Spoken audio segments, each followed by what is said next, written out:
What's going on with that PPP? You done a lot of talking, not a lot to see. Up in the millions like 2.3, but Jeff got it all, getting off scot-free. Try to talk tips like we talking about stock, but you're talking about men printed on cost stock. When you open your mouth, I take it with a grain of salt, cause the market's down and you're a clown, it's all your fault. You ruined the hobby I love with your bullshit. Jeff Wilson, Jeff Wilson. You ruined the hobby I love with your bullshit. Jeff Wilson, Jeff Wilson. Did you dip, Jeff? I think you dipped, Jeff. What you talking about? I don't think you dipped yet. Willie's doing shady shit like the GOBs, like his whole failed thing with them NFTs, taking money from the people to pay. Most of them are broke, but that's okay, he's getting money. Even better, tax-free, loving all the stimulus from PPP. You ruined the hobby I love with your bullshit. Jeff Wilson, Jeff Wilson. You ruined the hobby I love with your bullshit. Jeff Wilson, Jeff Wilson. You ruined the hobby I love with your bullshit. Jeff Wilson, Jeff Wilson. You ruined the hobby I love with your bullshit.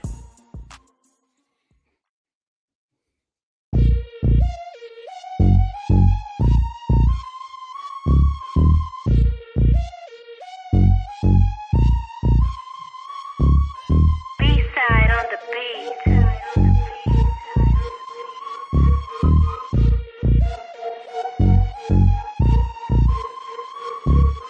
What's going on with that PPP? You done a lot of talking, not a lot to see. Up in the millions like 2.3, but Jeff got it all, getting off scot-free. Try to talk tips like we talking about stock, but you're talking about men printed on cost stock. When you open your mouth, I take it with a grain of salt, cause the market's down and you're a clown, it's all your fault. You ruined the hobby I love with your bullshit. Jeff Wilson, Jeff Wilson. You ruined the hobby I love with your bullshit. Jeff Wilson, Jeff Wilson. Did you dip, Jeff? I think you dipped, Jeff. What you talking about? I don't think you dipped yet. Willie's doing shady shit like the GOBs, like his whole failed thing with them NFTs, taking money from the people to pay. Most of them are broke, but that's okay, he's getting money. Even better, tax-free, loving all the stimulus from PPP. You ruined the hobby I love with your bullshit. Jeff Wilson, Jeff Wilson. You ruined the hobby I love with your bullshit.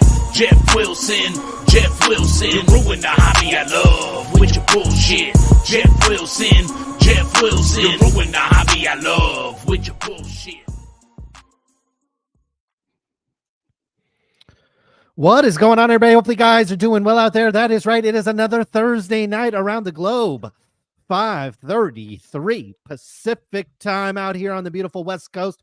8:30 p.m. Eastern time on the beautiful East Coast. And if you live somewhere where we fly over on the two coasts, well, you know what time it is. It's time for Sports Card Radio live again on Thursday night. We're joined, as always, by super producer Tim, just clocking in, earning that 4.2% equity stake that he has.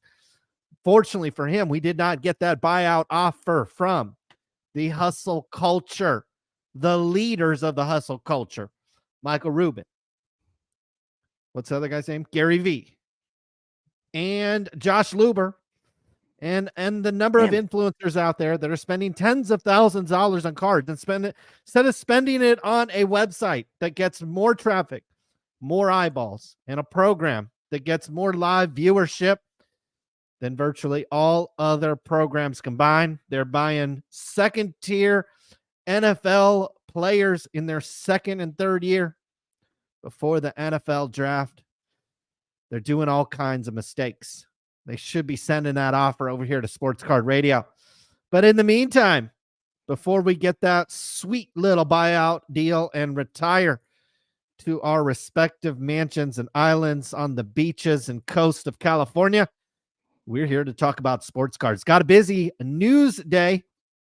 Got some trimmed cards. We got to talk about the business of the hustle culture. We talked about, there was an article in, I don't know if it was Bloomberg or the Wall Street Journal, outlining Topps and Michael Rubin's rise to prominence inside of the sports card industry. It was a scathing report for Panini America. We'll have to talk about that and more here on today's program. We are joined by super producer Tim.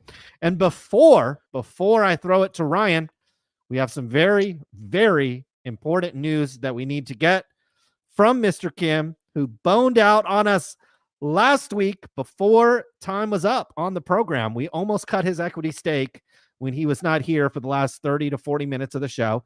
He boned out on us, and we have to know, Mr. Kim, did you have, first of all, we know you had a date to get to, and we want to know if you were able to, let's say, lay the pipe, if you will, or if it didn't go so well. Can you give the people viewing tonight an update on your love life? It was just a first meet, but it was actually with a couple. Whoa. Okay. Wow. And then Wait a it minute. went well, and we had a second meet on Easter, and it's probably was the best Easter of my life. Okay.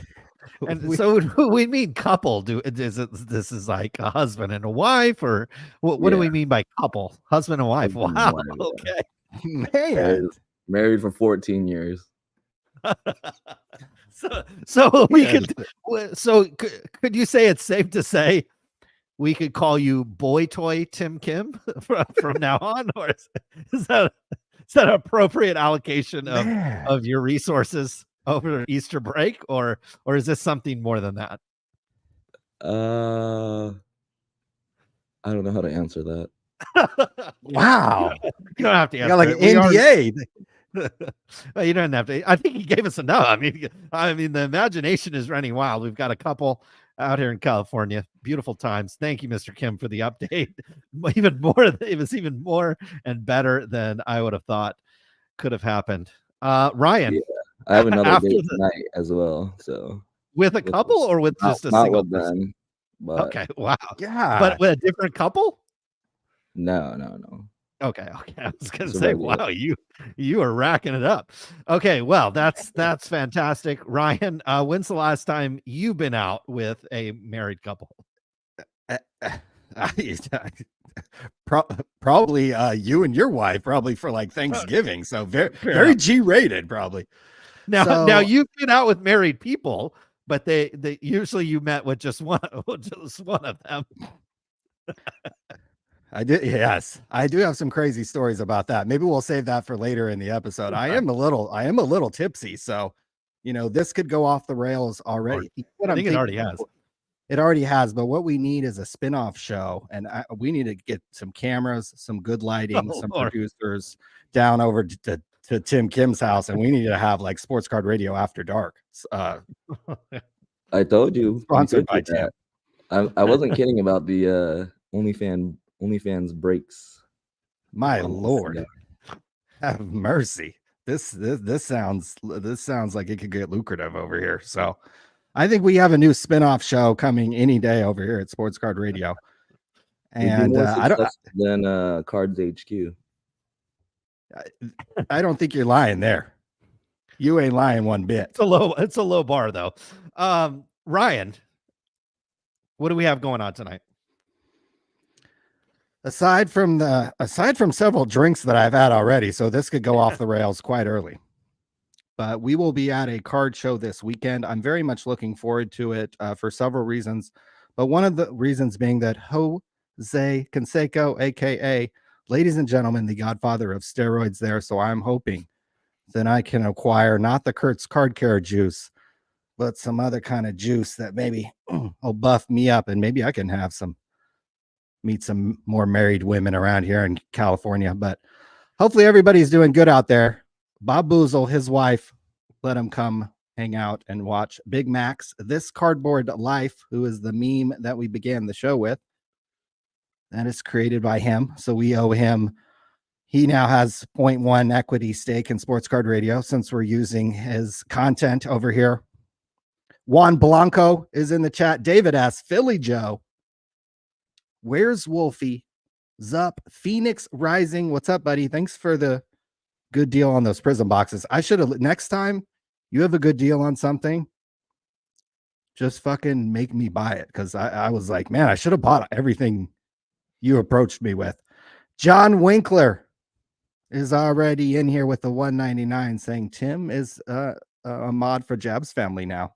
So I think yeah, we need a whole spin-off show with Jab's family, with Tim going on dates with couples in Southern California, like on the beach. I mean, this is God.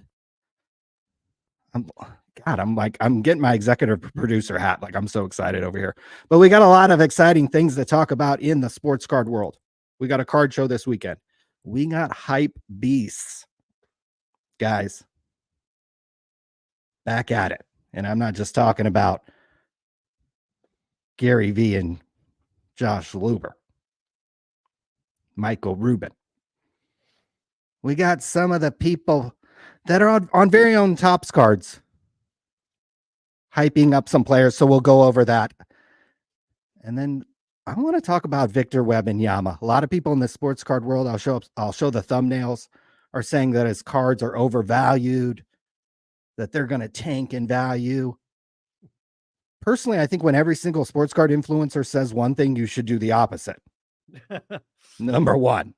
Secondly, I think Wembanyama is more talented than any player we've actually seen since everybody started collecting when Jeff Wilson told you to. What was that, around 2020? So I actually think his cards might be undervalued, and we'll do a deep dive on some card pricing a little later on in the episode. But you did remind me on the last episode about the Topps Transcendent Party, which I think is coming up in June, and there's bidding going on right now for those passes. And I do remember going to this one. I think this is in January of 2018, if I'm not mistaken. So right before Jeff Wilson got back into the hobby and told you guys to buy cards. This was in Atlanta. I guess he could have went to this. And Mr. Hank Aaron walking into the room. This is probably one of my favorite pictures that I've ever taken personally. So Hank Aaron walking in the room, he had tons of great stories. I loved how bitter he was about the players of today and the money they make. I mean, he probably mentioned that a half dozen times. They were trying to get him to talk about the home runs and being a black player and breaking Babe Ruth's record. And Hank Aaron, all he wanted to talk about, he knew exactly how much Aaron Judge had just gotten paid. He knew just how much this certain player who didn't deserve it had just gotten paid. He knew every penny that they had made, and he was bitter about it, and I was there for it, and I effing loved it. So, R.I.P. Mr. Hank Aaron. It's probably my second favorite picture is this guy at the National. And God, I can't even remember when this was. This is probably like 2014. This is like 10 years ago. Chris Carlin can probably tell when this is. But anyways, there was tons of drama. There would have been tons of videos about this.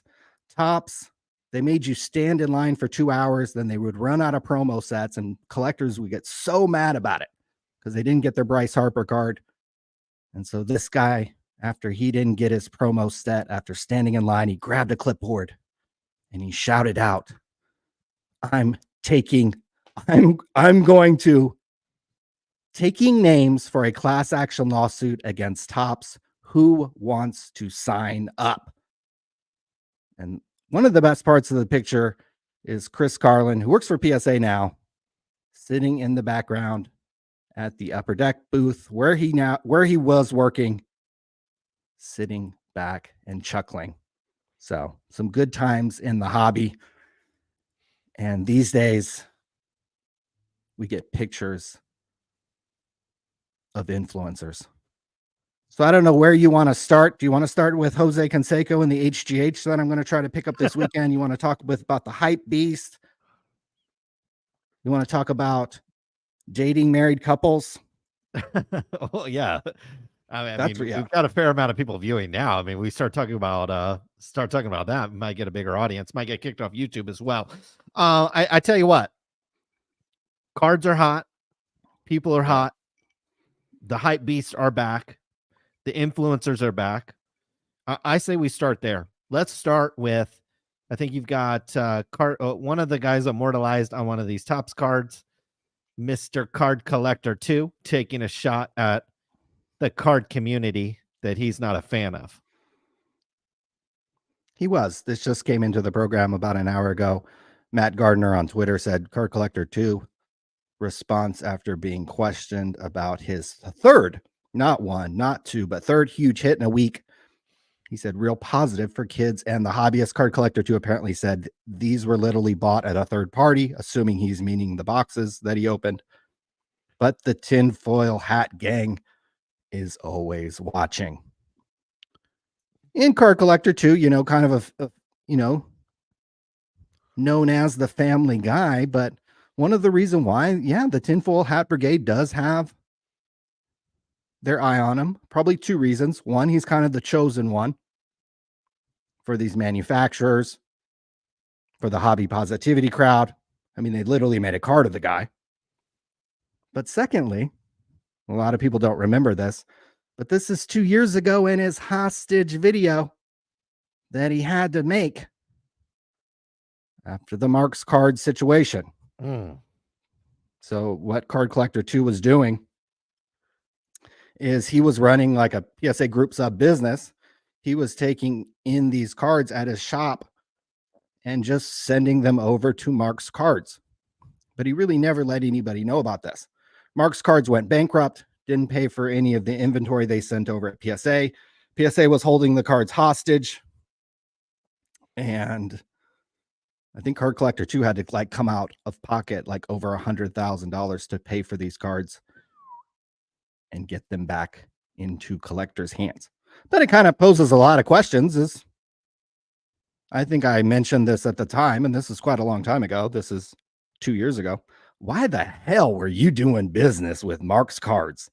The I'm all about the vibes guy. Why in God's name did he think that was a good idea? Obviously, in hindsight, it was a terrible decision. But even in using foresight and even using, today's thought process is he was a middleman. And by that, I mean Card Collector 2 was a middleman in between the collector and PSA. That's what a group submitter is. They're essentially just a middleman. Now, it does cut out some cost and some shipping and all that stuff with PSA. That's why they give a little bit of a break in pricing to group submitters. And the group submitter does collect a little bit of a profit per card. They're given a discounted rate by PSA. They quote you typically a higher rate. So, for example, PSA might go to the group submitter and say, we'll do it. This is just an example. We'll do it for $10 per card. And the group submitter goes to you and says, we'll do it for $12 per card. So for every card that you submit, they're collecting $2. Now they have to package and organize and ship. And there's obviously some counterparty risk here as well, because what Card Collector 2 did was had the brilliant idea, Ryan, of not only being a middleman, but being a middleman for the middleman. So he was taking the cards in on a group submission basis.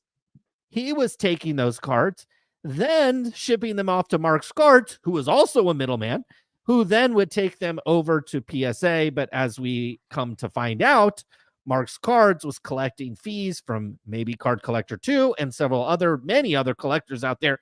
Apparently, he was one of the larger group submitters in the country at the time. And he walked away with hundreds of thousands of dollars in his pocket that was actually meant to go to PSA. So he walked away with customer money, more or less running a Ponzi scheme, if you will. The Ponzi scheme would have kept going if he would not have gotten cut off by PSA or was all about the vibes and blew the money. So Card Collector 2, which again, the industry has anointed as the chosen one, somebody who is apparently an influencer, could not run a group submission business on his own.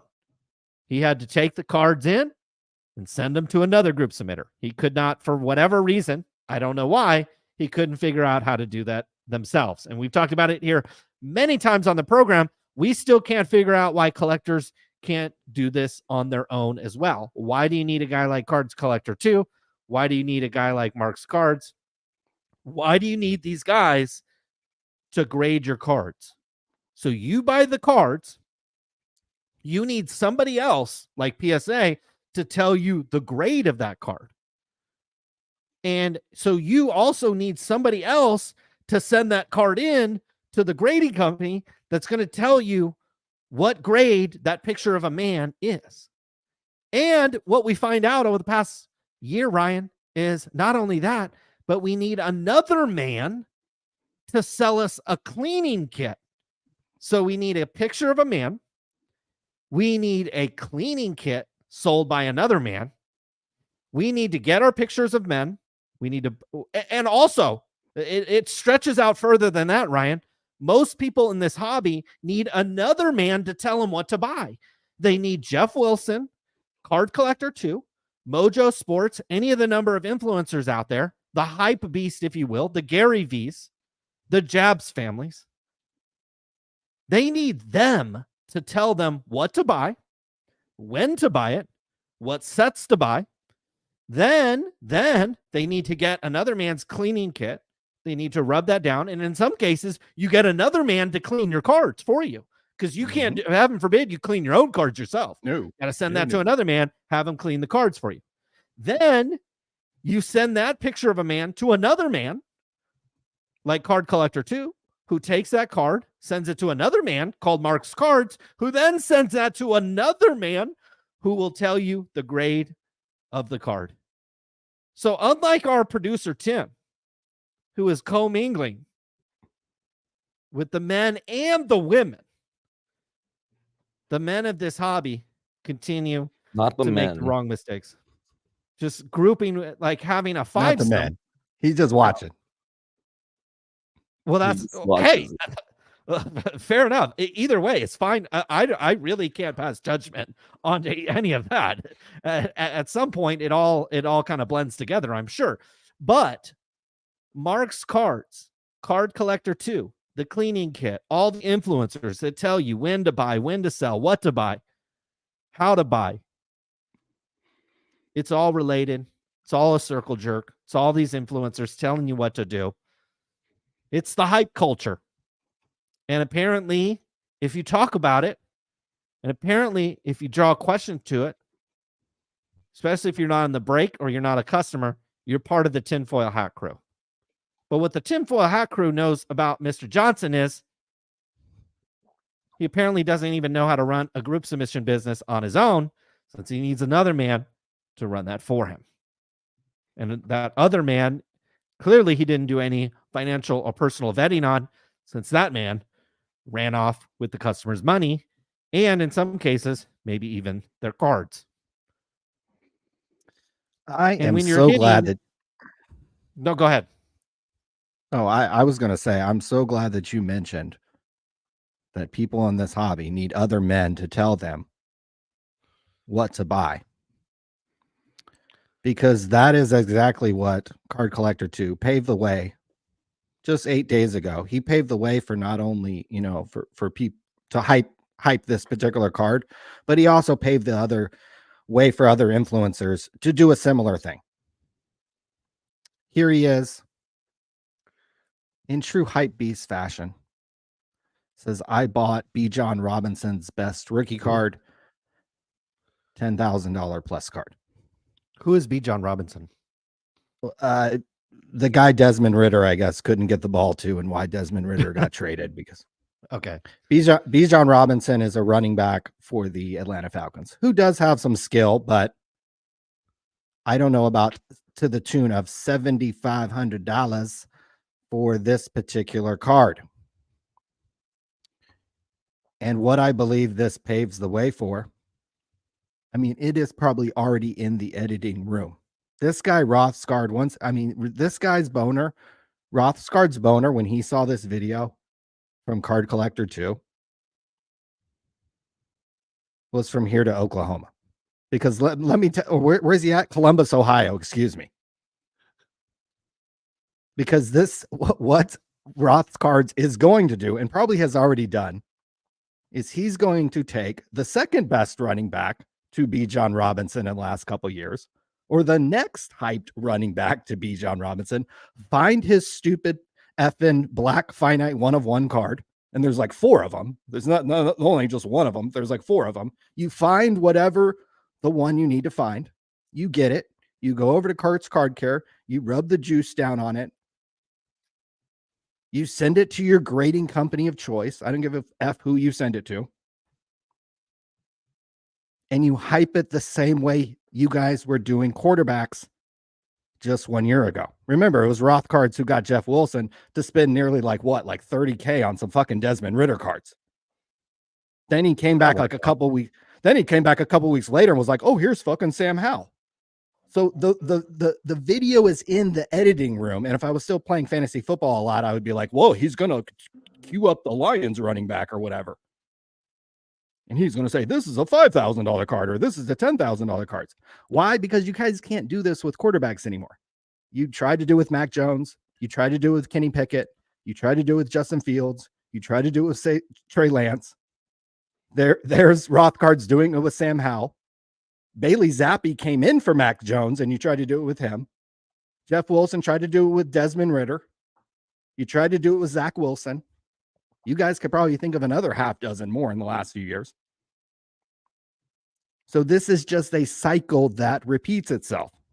You can't do it with quarterbacks this year because you're probably gun shy or scared, or those cards aren't available. And they're now going to do it with running backs. And Card Collector 2 kind of cleared the way for that.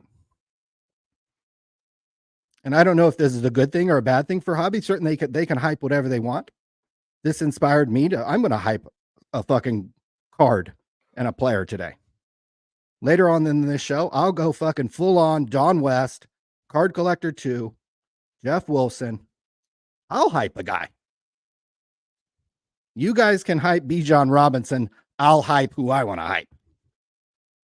But what do you think about spending? You've bought a lot of cards lately, spending $7,500 on a running back that I'm not even sure you knew who he was.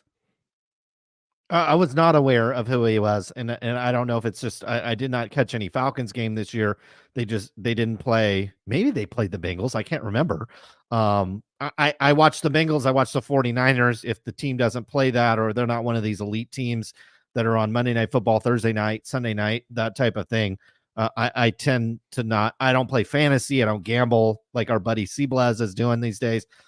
I'm not into all that, so I don't know the fourth best running back in the league. And this guy certainly could be a top 8, 9, 10 running back in the league.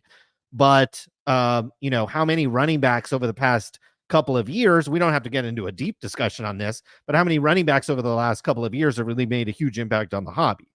You have, and even when they do, you look at like maybe the last one that had any kind of real hype around him was Ezekiel Elliott. I was looking at like Ezekiel Elliott cards have just completely fallen off the map. I mean, he was as hot could possibly be, playing for the best team, maybe not the best team, but maybe from a best team from an quote investment standpoint, just because the Cowboys are obviously wildly popular and maybe only second to maybe the Steelers or the Green Bay Packers have so many fans and so many people that are into them. And Ezekiel Elliott, obviously, even before he got off of the Cowboys, his cards had just completely fallen off of the map. I can only think like Travis Henry and Christian McCaffrey. There was a pretty expensive Christian McCaffrey card in the auction tonight, and those are two running backs that resonated. It was different when we were collecting, when Barry Sanders and Emmitt Smith and Thurman Thomas, Jerome and Bettis, Marshall Faulk were like the biggest guys. Those were the guys you wanted to pull. LaDainian Tomlinson was huge in the hobby. Ricky Williams. I mean, those were the cards you wanted to get. Somewhere along the maybe the league switches back that way. I know. Whoa. We had a little quick view from Mr. Kim there. Something there. But anyways, totally lost my train of thought. But hey, maybe the league switches back that way, just like they changed the rules in terms of hand checking and pass interference, and certainly passing has gotten more evolved in the NFL. I know they've changed some of the tackling rules this year, like a specific tackle is banned, and so maybe that allows more of the running game to flourish. I doubt it. I just think the rules still cater to teams that go over the top and pass, and the days of LaDainian Tomlinson or Ricky Williams getting 38 carries a game, those days are more or less over, only because even the running backs themselves, they don't necessarily want 38 carries because they know their career is going to last about a year and a half if they do that long enough. So they'd much rather maybe only touch the ball 15 times a game and last in this league as long as like Joe Mixon or some of these other running backs have kind of hung around. I just don't know about the a card collector 2 is more than welcome to spend his money. I don't know if he even bought this card. He's going to make a couple of money. I mean, he's got amazingly 30,000 views on a video. So he's going to make what, $300 on the video, 250, $300 maybe on the video. Whether or not the deal was set up, I don't know, but it's a second tier running back in this league from a second tier grading company. And it is what it is. And we'll see where it ends up going. I mean, maybe he takes this over to Kurt and he waxes it up into a 9.5 or a 10. The surface is a 9. There it is. He can get that up to a 9.5 or 10. Then all of a sudden he can turn that 7,500 into a cool 10,000. But what's the upside on this card too? I mean, I think that's the discussion that we have to have. You're buying a card for $7,500. What's the upside? What, I mean, here's the downside. Right. Well, yeah, fair enough. But what's the upside on a card like that? He comes out and he's hot. No, the Atlanta Falcons are not going to be knocking down any doors next year. I know that they've got some new players and things like that, but they're not going to be knocking down the door of what are they? They're in the NFC. Does anybody believe that they're going to be, breaking through the NFC and making the playoffs this time next year? Probably not. So what is this guy going to have to do in order to turn again 7,500? I know exactly what he's going to have to do. So I think what could turn this into a $10,000 card is that Taylor Swift breaks up with Travis Kelce. Oh, there you go. Starts dating Bijan Robinson. I mean, a side note, did you see Travis Kelce and Miss Swift went on vacation? And there were some, first of all, you had shirtless Travis Kelce shots, but you also had rather revealing shots of Miss Swift as well. Not sure if you saw those.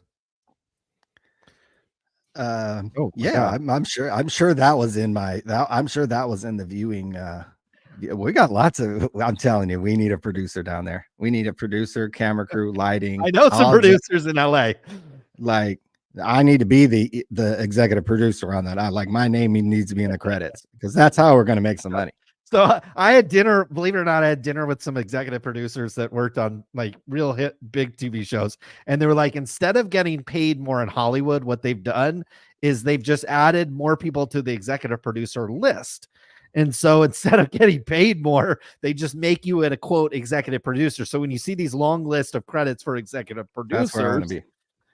It doesn't mean that you're making executive producer money. It's just they put you on the executive producer list in order to maybe elevate your career. Just some inside baseball there from the executive producer world. So yeah, but that is how I think that's how this card, doubles in value. I think is something crazy happens. I don't think it's going to be performance based. So you're saying Taylor Swift's going to go from the white meat to the dark meat, and that's what's going to drive that from 7,500 up to 10. It certainly generate a lot of eyeballs. I know that for a fact.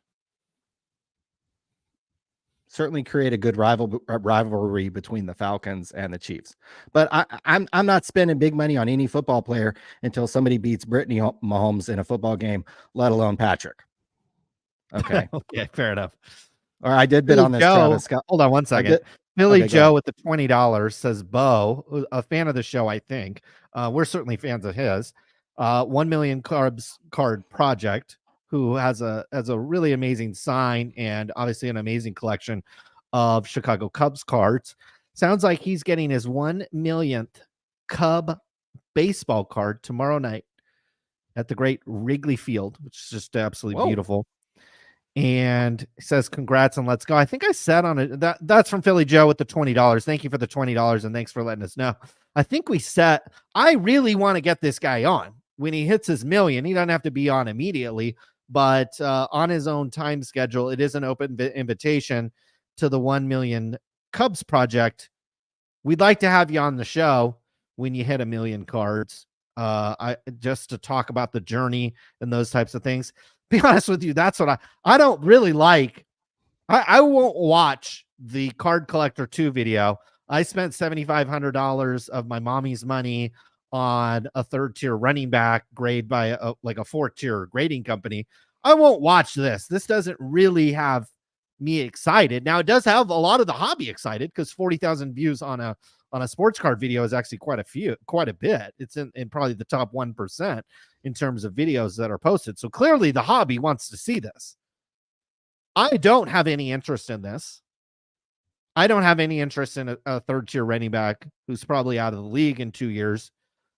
I don't really care if his card sells for $7,500. Seems like a lot. Seems like too much. And I don't really care about Card Collector 2 after he showed his colors as it related to Mark's cards. Proves that he doesn't know how to run a business, doesn't understand how to run a business. And from all the intel that we have, well, maybe we'll leave that for another day. But look at him drink that water. Ooh, he's nervous, guys. Got that nerves. Get that love potion, baby. Oh shit. Yeah, I don't really care about that, but I do care about the 1 million cards. But anyways, I interrupted you. Not sure where you're going, but continue on, please. Where I'm going is you're going to see a bundle of videos here in the next few months, and they've kind of run out of quarterbacks to hype. I mean, kind of the chosen one right now is CJ Stroud. I think some people are clinging on to Anthony Richardson. Nobody's beaten Brittany Mahomes in a football game, let alone Patrick, but they keep trying to pull these quarterbacks out of the hat. I think there'll probably be 4 or 5 more drafted next week. And we took a look of a picture of Caleb Williams last week, and it looks like he's more concerned about his lip gloss and nail polish color than anything else. But Rothcards right now has the biggest boner in the hobby because he's literally running around calling people and getting these fucking 1-of-1. If you have a black finite 1-of-1 of some running back that might get carries in the NFL next year, sell it right now. Like if he might get on a practice squad, sell it. Call Card Collector 2, call Rothcards, call all these fucking influencers and sell it to them. Because that's going to be the big investment. Because the quarterback shit, good luck with that. They're going to try to sell you guys on non-skill guys. And I'm sure they'll dip into the wide receivers and the tight ends. That's why I pulled up the Travis Kelce card, because it was like, well, let's see like what is one of Travis Kelce's best cards actually sell for. This should sell for a couple grand. That's why I bid on it, because I was like, it's probably worth at least a couple grand. I got outbid. So look for these videos soon. Card entertainment at your absolute finest.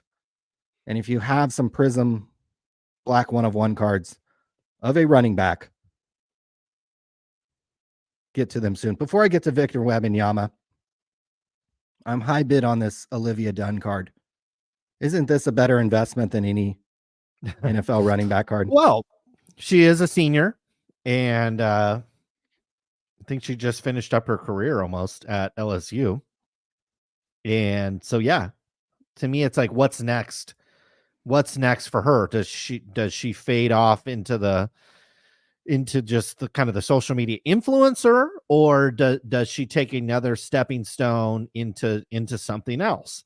You know, I mean, like, maybe not a fair comparison or an accurate comparison, but you look at like the Kardashians at her age, especially like Kim, who before all of them with the last name got famous. But can she parlay this into a clothing brand or a makeup brand or a workout gym studio or whatever, like, or gymnastics thing? You know what I mean? Like, can she parlay this into something else?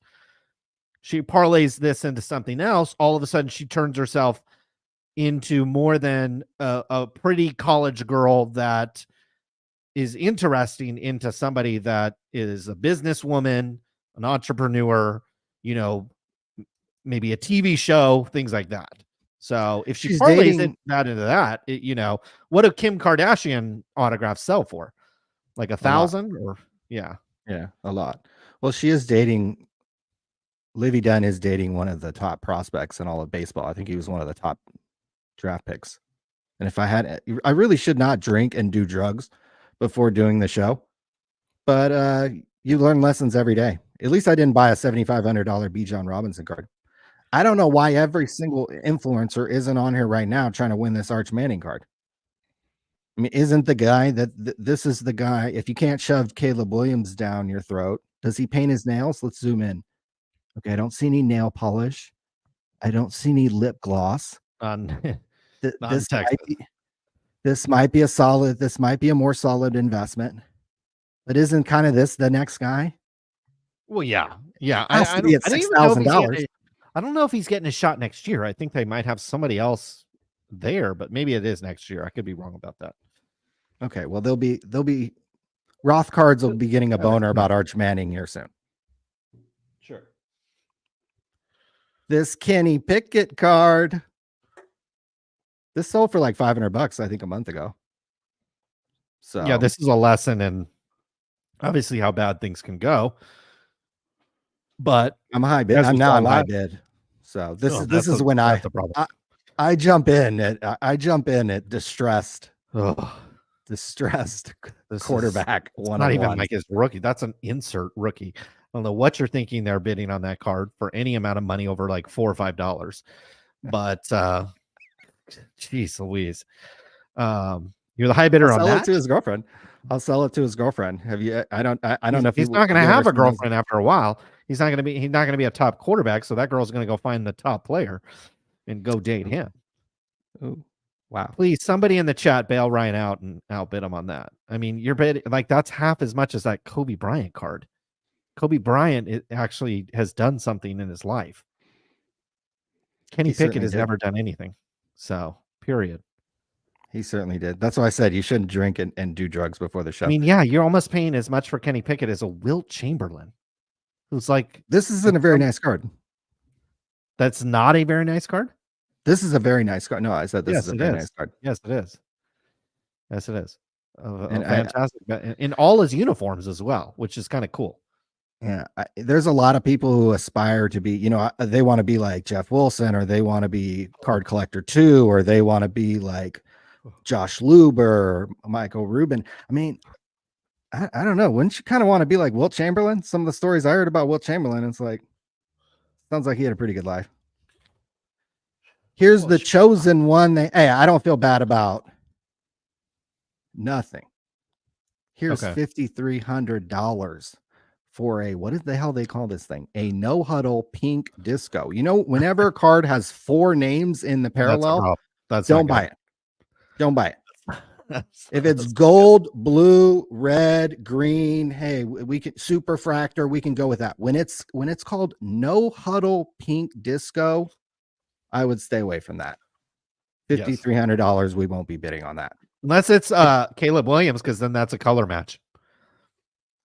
Pink is a color match next year on Caleb Williams. That's why sports cards are so complicated, because you have all these little kind of variables and little caveats where it's like, hey, never buy a parallel that has 4 words in it. No huddle pink disco. Never do that unless it's a color match for Caleb Williams. So you're right. That's a God. Connor Bedard, PSA 10. Hey, yeah, this is a cool story, because I think these were when they came out of the gate, I think raw they were like about 1,000, and now they've ticked down to I don't know I don't follow this as close. I'm hearing this on other podcasts and other discussion out there, Mojo Break podcast and others. But this card was really, really hot right when it came out, as you'd imagine, obviously. And hockey has a pretty high success rate, in my opinion, of anointing a golden boy and having that golden boy actually not busting. Whereas you look at like baseball, especially like baseball, how many golden boys in baseball has there been? We can all point to ones in the 80s, 90s, 2000s, all along the line. There's always a golden boy in baseball that just doesn't pan out. Whereas hockey's a little bit different. Hockey's a little different. It's probably the one sport out of them all where if you get anointed as the hobby golden boy, man, a lot of the times you actually produce. And so with this card in particular, I think it came out at 1,000. It's dropped back. I think it's maybe, $400 or $500, depending on where you're buying it these days. Looks like a PSA 10 is what, 5,000? Is that what you have on golden? So PSA 10, that's too much. I think that's too much because a lot of these are sitting at PSA right now. Okay, everybody bought them and everybody's grading them. So the pop on this is going to be really, really, really high. But if you do believe, I don't know shit about hockey. I'm just going to be real with you. The last time I watched a hockey game was, I mean, I can't even remember. So I don't know shit about hockey, but I do know that if this guy is the golden boy, this is a solid buy, not today, but when the pop starts to really kind of fill out, everybody kind of gets their fill of Connor Bedard. I tell you what, there's upside in this card. Not at 5,000. I don't think there's upside at 5,000. These tick back down to 1,000. I think because what's a Connor McDavid PSA 10 Young Guns for? Because he's the guy that most people are getting compared to, and so even if he's not McDavid, so yeah, these are like $2,000 card, $2,700 cards. And I know McDavid has really proven himself, obviously on the ice, and so he's clearly going to be one of the better hockey players of this generation, if you will. So if you believe Bedard's going to follow on a similar path, and a lot of these rookies, the Bedard guy seems really young to me, really, really young. He's still obviously a really born young in 2005. Yeah, man, that's a young. Obviously, we're not breaking any news. That's really young since I was 5 years out of high school by then. Like so 19. yeah, so he's young, and so his body's going to fill out. He's going to lift weights. He's going to get teammates around him that understand how he plays X, Y, and Z. He's going to become the team leader. Very similar to Sidney Crosby. Sidney Crosby's career kind of went up and down, but at the end of the day, you'd probably like to have a Sidney Crosby, young gun or SB Authentic or whatever his top is. Same thing with Alexander Ovechkin. I mean, that's about in PSA 10. That's a $2,600 card. So it looks like the hockey community kind of pins that young gun at about $2,700. Bedard's ticked down to 1,000 or so. Whether or not they get there, 5,000 is clearly too much. 5,000 is way too much. But they tick down to about 1,000, which I think is probably where they're headed. I don't know. Again, we don't want to get on here, tell people what to buy, what to sell, unless it's I'm gonna do that. No. I'm about to go full hype train. Okay. Oh, that's fair enough. If these motherfuckers are talking about Bijan Robinson, Desmond, get rid of him. Okay. Sam Howell. I mean, my God. We have been threatened to be sued multiple times about videos we've put up on YouTube, and these motherfuckers are over here flexing cards of Bijan Robinson, Desmond, get rid of him, and Sam MF and Howe. Yeah, didn't Atlanta sign another quarterback? Did they sign Kirk Cousins? Is that who they have? They traded Desmond Ridder to Arizona. He's gone. He's gone. Wow. Sam Howell traded to Seattle, I think. Wow. Well, he's traded somewhere. Wow. He's gone. Wow. I gave you guys a list. Mac Jones, Kenny Pickett, Justin Fields, Trey Lance, Sam Howell, Bailey Zappi, Desmond Ridder, Zach Wilson. That's just in the last couple of years. You're going to have 3 or 4 from the last draft class. Yeah. That's why I would stay away from parallels that have 4 names.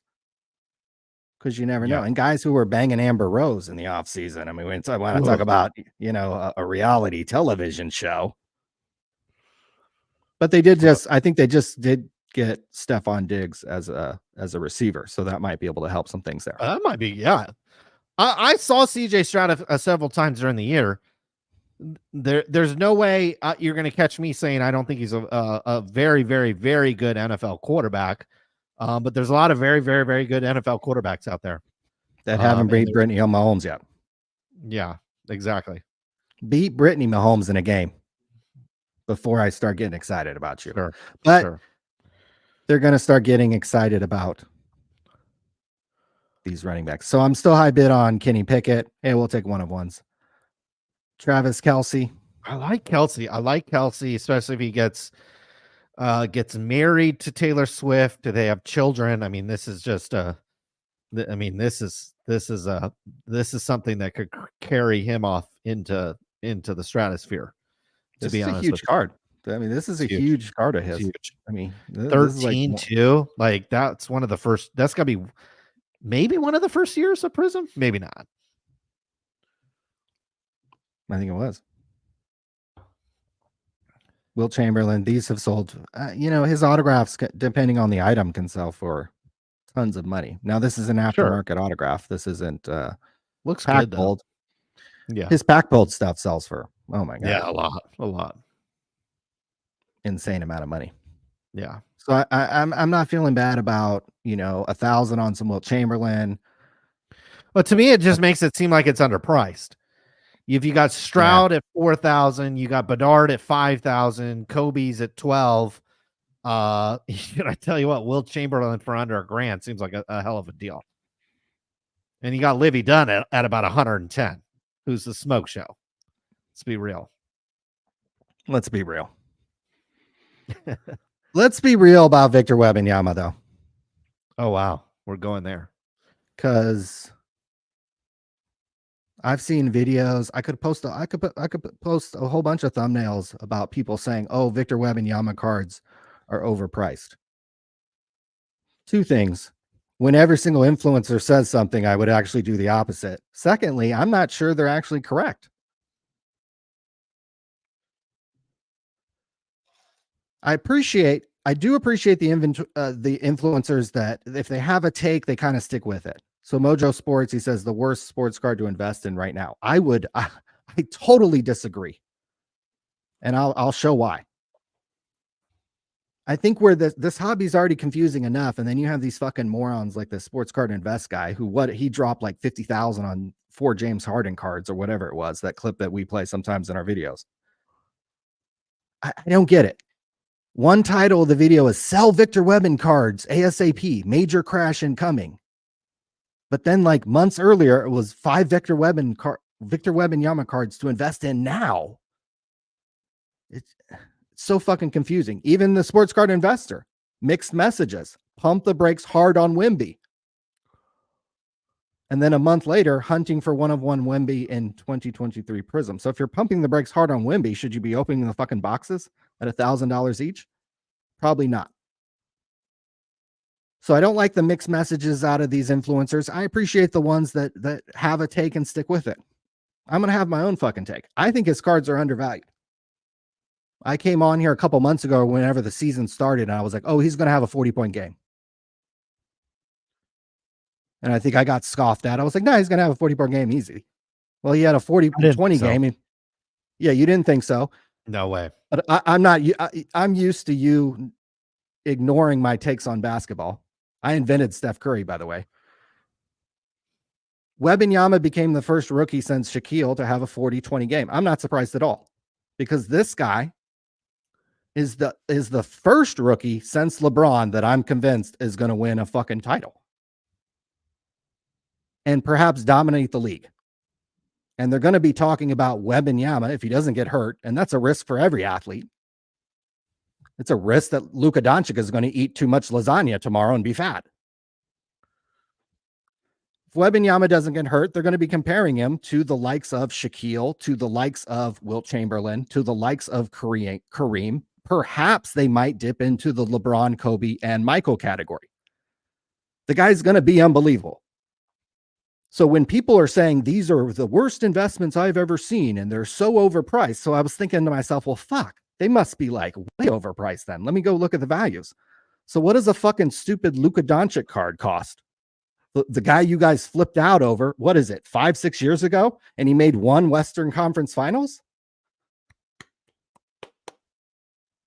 If any player had the ball as much as Luka Doncic had, they'd average probably just about the same amount of points and same amount of assists. Luka Doncic doesn't impact winning, certainly not on the defensive end of the court, which you have to do toward the playoffs and into the playoffs. Anyways, their fucking base cards are the same price. You can get a Wembanyama Prism base. Came out, about 4 or 5 months ago. I think that card came out in January. And Luka Doncic, the overpriced Prism base card for $76. And you say, oh, do the graded. Okay, fine, I'll do the graded. Here's a PSA 10. Luka Doncic for $250. Prism base card. You can get a Victor Wembanyama card for about the same price. There is no universe where we're going to come back here in 5 to 10 years and these cards are going to be the same fucking price. Luka Doncic is going to be a footnote in NBA history.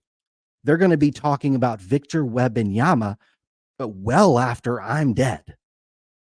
The gap should be much higher. Here's the gap between Zion Williamson and Victor Wembanyama. Zion Williamson, overprinted, overpriced Prism rookie card from 5 years ago, $15.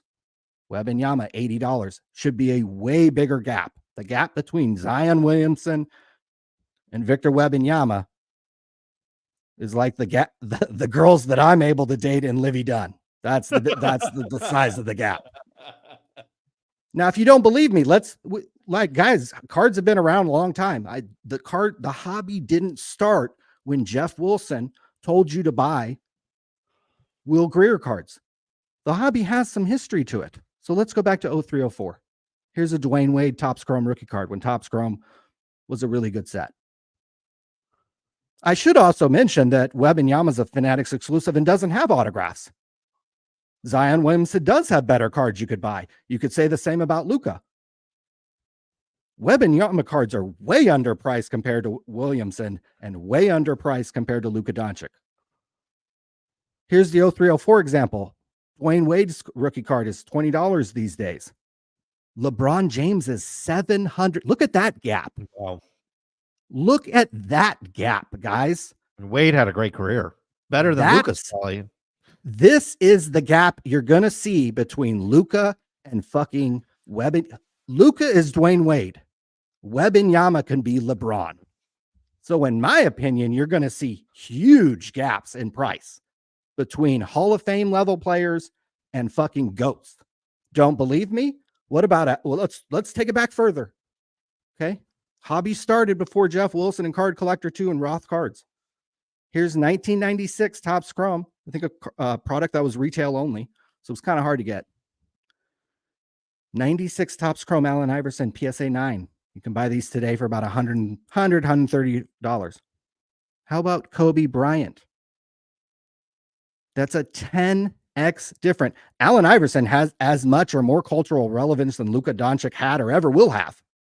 And Kobe Bryant cards are 10x more in value.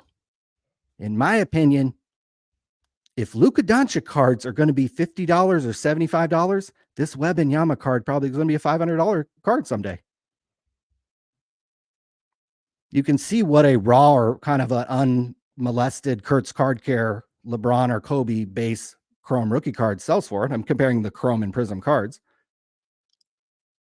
This is a PSA 7. LeBron sells for about $622, Pop 384, and a Kobe sells for about $535 with a slightly lower population.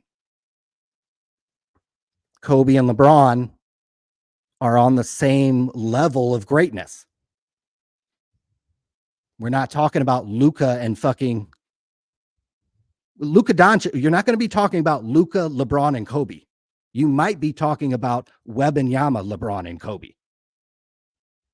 So in my opinion, and I don't know if I've convinced you, I'm a fan of Wembanyama and what he can do on both ends of the court.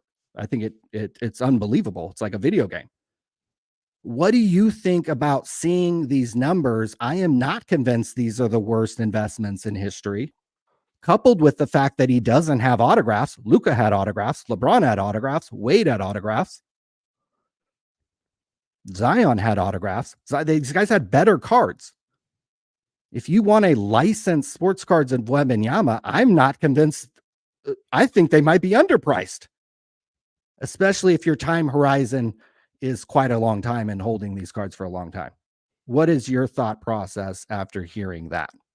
Well, look, the worst investments that you could have possibly made was anything that these guys were telling you to buy 2 or 3 years ago when Jeff Wilson, Mojo Sports Autographs, Roth cards, Card Collector 2 were getting on YouTube, Instagram, other social media accounts, and telling you to buy Luka at the peak, Trae Young at the peak, Zion Williamson at the peak. They were telling you to buy all of these guys at the peak. Now, as it relates to Luka Doncic, I was the originator, probably the original hater on him. probably the original hater in the hobby of Luka Doncic. He is a very good offensive basketball player, but as you've pointed out, in order to be considered a quote GOAT, if you will, there's a whole other end of the court. And certainly with Victor Wembanyama only being able to see his games very casually more recently, he obviously impacts the defensive end of the court. And his offensive skills and his offensive skill set, which I've really only seen through highlights admittedly, is far better than even I thought it was. And so his offensive game is better than I thought. His defensive game is exactly what we thought it was. He plays both ends of the court, very similar to every GOAT that I've ever recognized in the National Basketball Association. Never got to see Will Chamberlain play, but I got to see Michael Jordan play in his prime. We got to see Shaquille O'Neal play in his prime. We saw Kobe Bryant play in his prime. And we've seen his whole career. I mean, from the day he was drafted. I remember the day he was drafted. And day he was traded to the Los Angeles Lakers. I came into your room and I told you the Lakers traded for Kobe Bryant. And I was like, who? I was watching David Letterman on a black. This shows you how old we are. I was watching David Letterman on a black and white TV. Commercial goes to commercial. Says Lakers traded Vlade Divac for Kobe Bryant. I ran into your room, woke you up, said the Lakers traded for Kobe, and you didn't give a shit. 25 years later, 30 years later, next day, 30 years later, clearly that was a good call by the Lakers and by me. We've seen all of the great NBA players of the modern era play in their prime. Larry Bird, Magic Johnson, Shaquille O'Neal, Kobe Bryant, LeBron James. We've seen these guys play. Card Collector 2 has barely gotten off sucking his mom's titty. Jeff Wilson, I don't know what he's done over the past 2 decades. Maybe he's done, Ryan, tech startups and PPP loans. From Atlanta. It sure as hell doesn't seem like this guy watches a lick of a basketball game. Think that he knows a little bit, and maybe he's more of a fan of football, which is fair enough and fine. Everybody can be fans of their own thing. But even though I've taken a hiatus ever since Kobe Bryant was tragically killed in a helicopter crash, I don't watch a lot of basketball, admittedly, since then. I watch a lot of football. Been watching a fair amount of baseball. But before that, I was watching basketball games like C-Blaz is betting on sports these days, guys. Get on Instagram, follow our boy C-Blaz. He's dropping those bricks over at the Red Rock every other day. That was like me. Woo-hoo. Okay, minus the bricks. Okay, this guy's sweating these basketball games. All these sports, this is what I was doing. I would watch 4 or 5 basketball games a night. Seen a lot of basketball. Luka Doncic never impressed me. Again, like you pointed out, give a black man the ball as much as he does, and they're going to give Jamal Crawford the ball as much as Luka Doncic, and the scoring average is going to be the same. Give any black player in the NBA the amount of shots and opportunities that Luka gets, and the scoring average is going to be negligible, guys. But on the other end of the court, we've seen Olay defense played time and time again by Luka. Olay defense is like those bull riders where they hold the little red cloth, and then it's like whoop, they pull it up and let the offensive player go by. That's how Luka plays defense. So that's why he's never won shit, and he's never going to win shit. Whereas Victor Wembanyama, like you said, is making an impact on the other end of the court. As far as I know, the San Antonio Spurs don't have nobody else on that roster. God. So nobody. God, if you put Damian Lillard or a half good NBA player on that team, and they're the 3rd or 4th seed in the NBA in the Western Conference. And so they start surrounding this guy with capable basketball players, a couple veteran, very similar to the Los Angeles Lakers. You had Shaq and you had Kobe, and you didn't win shit. You had to bring in Rick Fox. You had to have Robert Horry. You had to have Ron Harper. You had to have even like Mark Madsen. You had to have Ron Artest. You had to have Pau Gasol after Shaq left.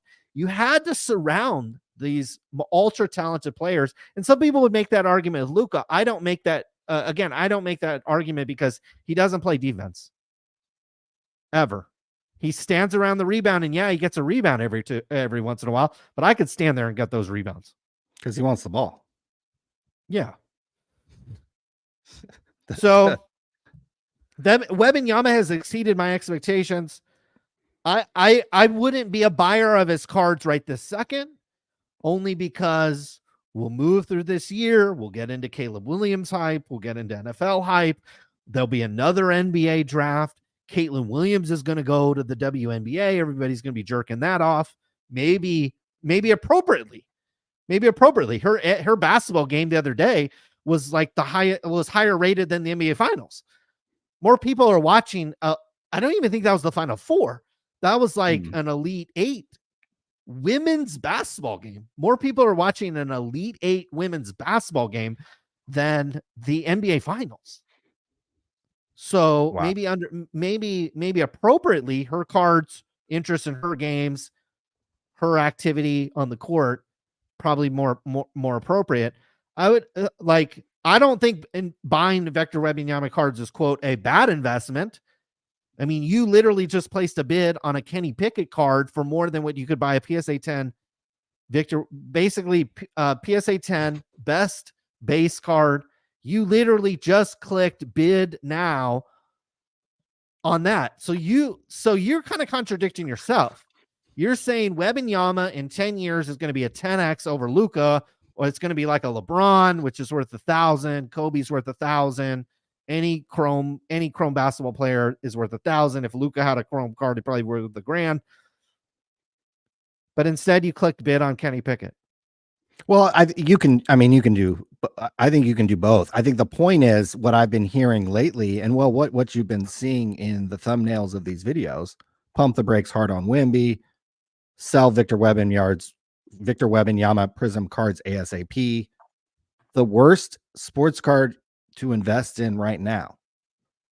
And then he's pointing to Victor Wembanyama cards, insinuating that those are the worst cards to invest in. Now, maybe the video totally flipped the script, and maybe that wasn't what it was about, but that's kind of the gist I was getting. And when I went and looked at the numbers, I was expecting his cards to be 4x Luka or 5x Luka, and they're not. They're the same price as Luka. To me, that means Wembanyama's under either Luka's cards are going to tank in value more, or Wembanyama's cards are way, way, way undervalued. Because I think the gap is going to be more like Dwayne Wade and LeBron. It's going to be a 40x gap in price between these guys. At best, it might be a 10x gap between Iverson and Kobe. Because Iverson, although he didn't win a championship, he did win an MVP, and he had as much cultural relevance on the league and basketball as anybody in a long time. That wasn't Michael or Kobe or LeBron. I think Luka's Dwayne Wade. I think Luka's more like Zion. That's how he's going to be thought about in the league. Zion is more like Sean Kemp. Oh yeah, he was really good. Or God, he could dunk for a few years. He averaged 20 and 10. God, look at his numbers. Look at his numbers. Great player. Dominique Wilkins was a great player, but are you really that excited when you pull his autograph? You're not LeBron, Kobe. No, Michael. Right. Or there's even only one or two of those Wilt players. Chamberlain. Right. Well, yeah, obviously there's only one or two of those players and everybody thinks that the next guy is going to be that one or two players, but the reality is they're not. You're in over a 10-year stretch of being a fan of the NBA, you're going to see one of those players. Kobe in 96, LeBron in 03. And that's it. And with sports, with the money kind of spreading out across all these sports, you can go play football, make 100 million. You can go play baseball, make 500 million. So you can play soccer, you can play golf. You could make, you can make money in a lot of these other sports where basketball was blessed there for a while, where it was, it was the most popular sport. A lot of the people that are watching now probably recognize this, since I think we skew maybe slightly older on the audience, but Card Collector 2's audience doesn't even remember when the NFL wasn't even the most popular sport in the United States. And it was actually probably a distant third.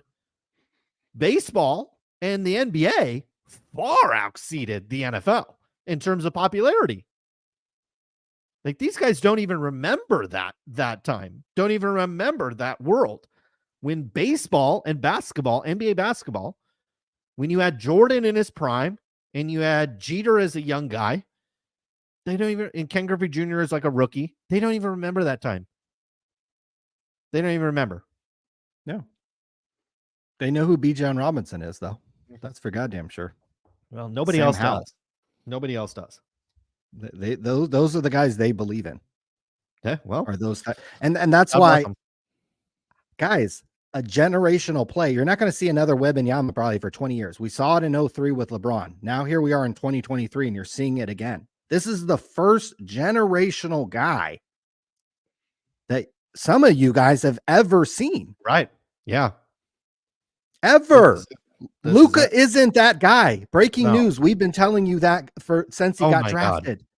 Luka isn't that guy. And people probably might don't know this, but that was on the podcast. Those were in the podcast days. Luka's rookie year, we were dog shitting on him. When his card was $10. When he was winning rookie of the year, we were saying this guy sucks. Like he's not. Yeah, he's James Harden. Like I think you said, I can't remember who you compared. Like he's James Harden. He's Russell Westbrook. Like that's how he's going to be remembered. He's not Kobe. He's not LeBron. I mean, No. God, I think people are finally seeing that now. He's maybe closer to Allen Iverson than anything. That's giving him A a Hall lot of of Fame credit. player. He's a Hall of Fame player. Luka Doncic is a Hall of Fame player. Let's just get that straight. Just because he gets the ball. But again, give any dark-skinned American player the ball as much as him. There's guys not in the NBA where you could give him the ball that much and he would do what he does. You could give Kyrie Irving the ball as much as fucking Luka Doncic and he'd have the same amount. Well, Kyrie's of probably a Hall of Famer too. Kyrie's probably a Hall of Famer too. So, and so to me, when people are saying, oh, this is the worst investment of all time, pump the brakes on Wemby, you shouldn't be buying Wemby cards, you guys are crazy. I'm kind of thinking, no, I think, first of all, you guys are still crazy paying this much for Luka cards. Secondly, Well, if these you're guys have going to be a terrible track record. Like you said, it's clearly very much like Jim Cramer. All due respect to Jim Cramer, who I have a ton of respect for, and I would love to have the success he's had in his investing career.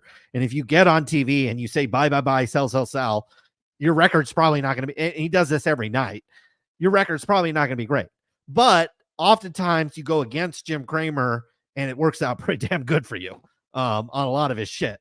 And just like a lot of these influencers, if you went against Jeff Wilson and instead of buying cards when he was telling you to buy and you sold, you would have been doing pretty damn good. Same thing with Mojo Sports, same thing with Card Collector 2, same thing with all of these influencers. If you did the opposite of what they told you to do, probably would do doing pretty good. And as far as I know, Sports Card Radio is the first and only podcast and program in the history of the hobby that actually talked shit on Luka instantly talked shit on him. He's supposed to have 7 titles right now. So at least. And 5 MVP. He doesn't even have an MVP, right? Has he even won MVP ever? He's never even won MVP. He's never won anything, and he's never won anything individually. And he was drafted in 5 years 18. ago. So 6 years ago. So this is his 6th year in the NBA. And it's the same price as Wembanyama. That's what I don't get. It's like, guys, they're going to be talking about Wembanyama. They might MVP. compare Wembanyama to LeBron and He Kobe. might win MVP next year. He's going to win MVP unless he hangs out with the girls that got Magic Johnson HIV. Like, in my opinion, Wembanyama's going to win MVP and he's going to win a title unless something crazy happens in his career. He hangs out with Wander Franco, he gets hurt. Sure. Okay. Look who he's playing with. Jeremy Shohan and all those motherfucking. Right. Yeah, well, yeah. Might as well have me out there. Okay, what else? What else do we have? You've clearly on the Wembanyama bandwagon. I'm intoxicated, so I didn't have anything else to talk about. Okay. Other than these hype beasts who are pumping Bijan fucking Robinson cards, Sam Howell, Sure. Mac Jones, Desmond, get rid of them. Right. But then in the same breath, they're saying, oh, don't buy Wemby. When it's like, guys, for the first time in 20 years, you're seeing somebody. Where were you guys with Luka and Trey and Zion and all those fucking scrubs? Yeah, I I don't know. I don't trust these- these guys when it comes to the NBA. I don't trust them when everybody was slurping Luca. I was like, do you got? And everybody was asking me if I watched the games, and it was like, yeah, I was watching the games. Like Kobe I was wearing playing. right? Yeah, well, yeah. And it was like, I think you guys are watching the highlights. I think you were watching the one step back three that he actually made. You didn't watch the three that he bricked. And so, the yeah, three I was gave up. watching the games. Yeah. And then, yeah, he gave up 30 to the guy that he was supposedly guarding. He literally can't guard anybody in the NBA. He cannot competently guard anybody in the NBA. The worst offensive player, Luka probably couldn't guard. Period. Yeah, no, that's fair. That's fair. And that's why he's not going to have any success in the NBA. And I think I've said it before. He becomes a wild. I said this about Devin Booker as well, and people thought I was crazy. When they're the third option on the team, that's when they win a title. When there's a superstar there, and in the Mavericks case, to be full transparent, they're one player away.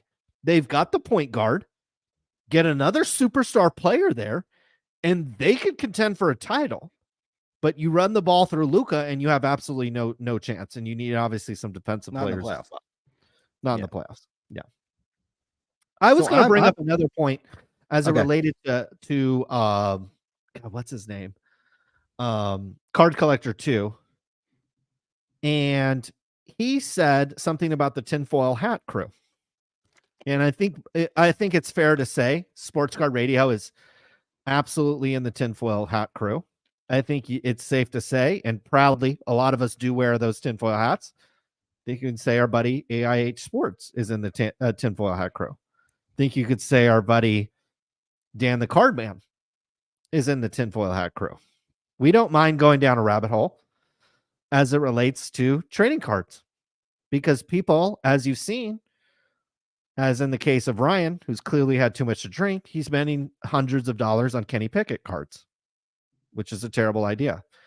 You have people that are saying Wembanyama cards, who could be the first great basketball player that they've ever seen actually drafted into the NBA. It's a terrible investment. AIH, Dan the Cardman, and myself, we've been around a while, and you could say we might be in the tinfoil hat gang.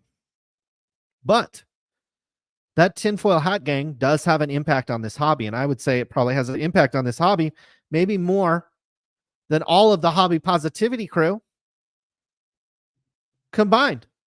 And the hobby positivity crew gets their own trading cards, gets immortalized on its own trading card, even though they take PPP loans for millions of dollars.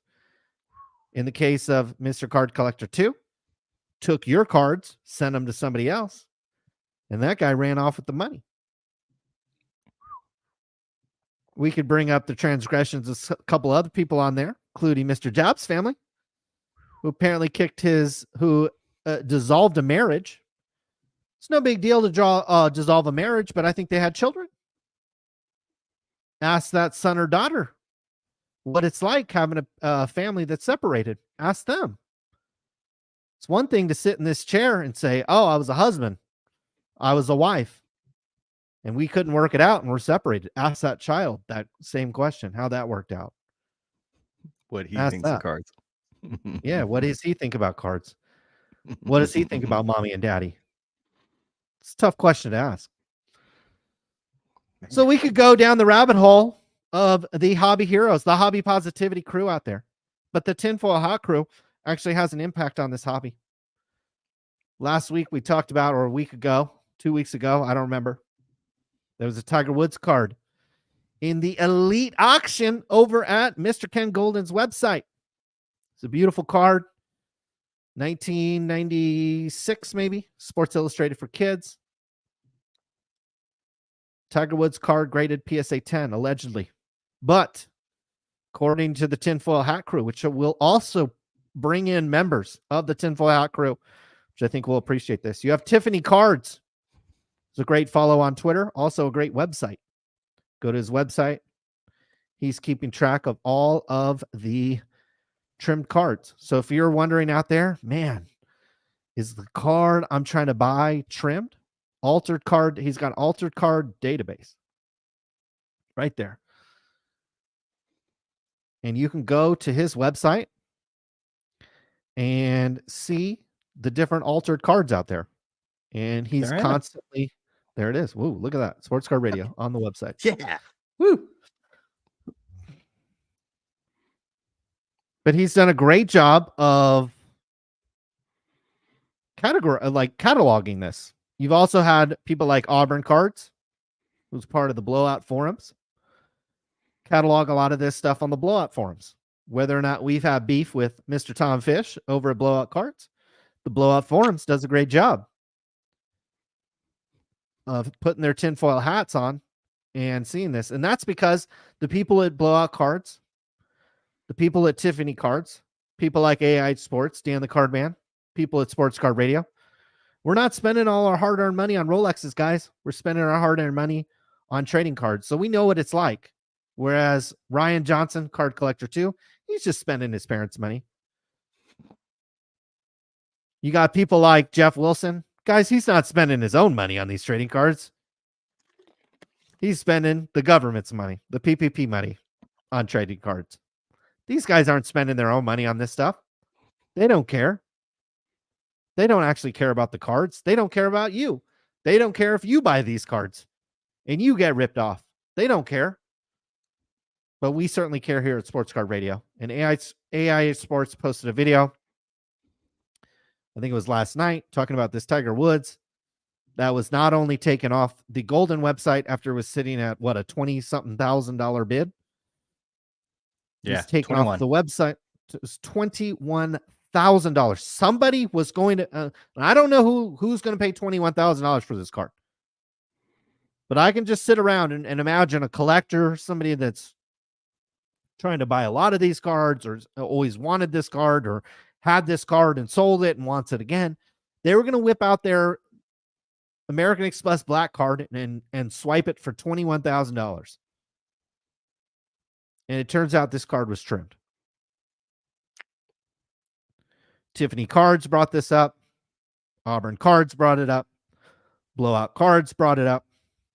AIH Sports brought it up. We didn't know. Nobody knew for certain if this card was actually trimmed. We had very good evidence that it was, or I should say they had very good evidence that it was trimmed. And it turns out, Ryan, the men that tell you if your pictures of men are trimmed or authentic, turns out, Ryan, what did PSA do to the card? Looks like they decertified it. Looks like they decertified it, which basically means PSA thinks the card is trimmed as well. And the great Mr. Ken Golden also probably agreed and took it down from his website,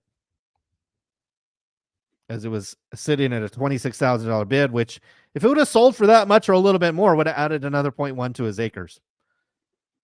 Potentially bought him another bat for his collection or season tickets to the Philadelphia Phillies or whatever he chooses to spend his money on. So the Tinfoil Hat crew actually makes an impact in this hobby. Are they right 100% of the time? Probably not. But Ryan, are the golden boys of this hobby? What's their track record of being right? Jeff Wilson, in terms of his track record of telling you what to buy, has that gone very well? Has Mr. Ryan Johnson, Desmond get rid of him? Desmond get rid of him? I mean, that's just the latest quarterback he's recommended buying.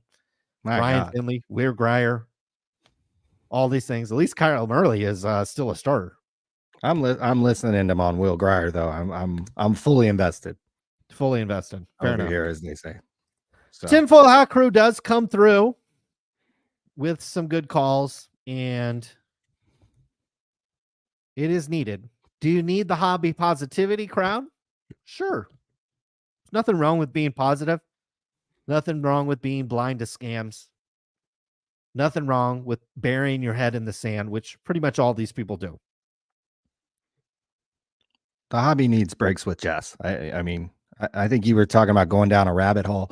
We could go down a rabbit hole with breaks with Jess, and she could have all my money. She could have the money that I'm spending on the. Oh, I got outbid on Kenny Pickett. You, hallelujah. Where's the champagne? Where, Yes. guys? Give me a time. I need to go get another drink because we successfully pumped.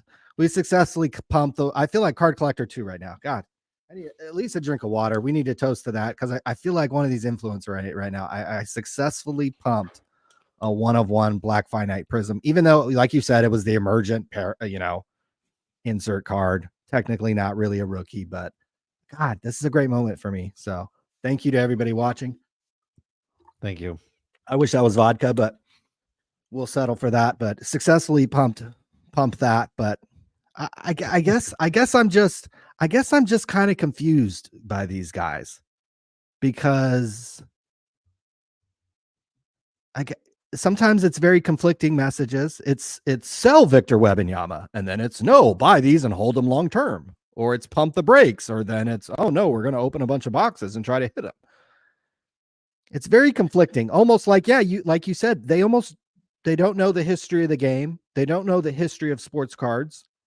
They can't do literally, this is 5 minutes of research. I was like, Kobe and Iverson were the same draft class. Iverson, I think, was the first pick. Kobe was the 13th pick, got traded for Vlade Divac.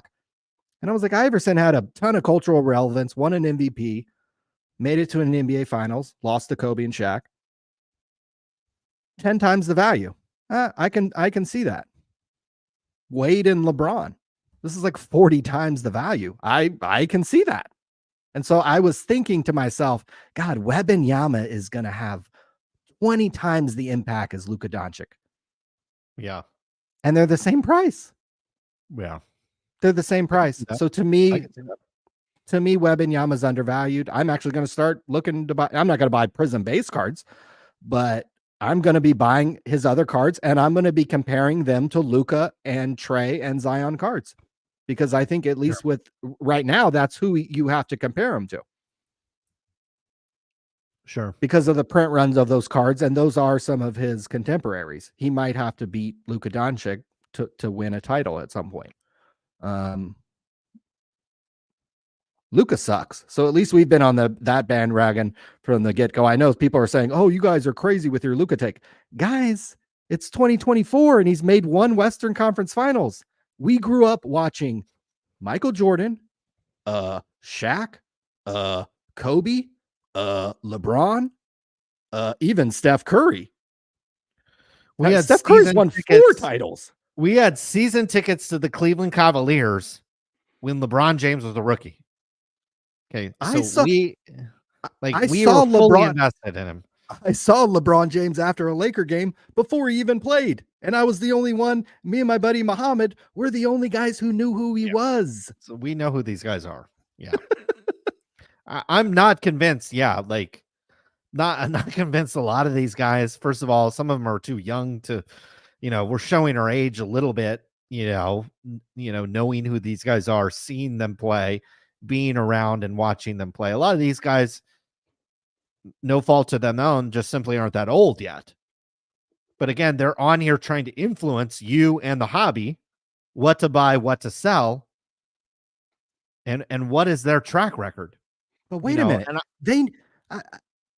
I don't buy that because they know who fucking Sam Howell, Desmond get rid of them, and Bijan Robinson are. How do you know who those guys are, but you don't actually know the history of the NBA to talk about it in some kind of coherent level?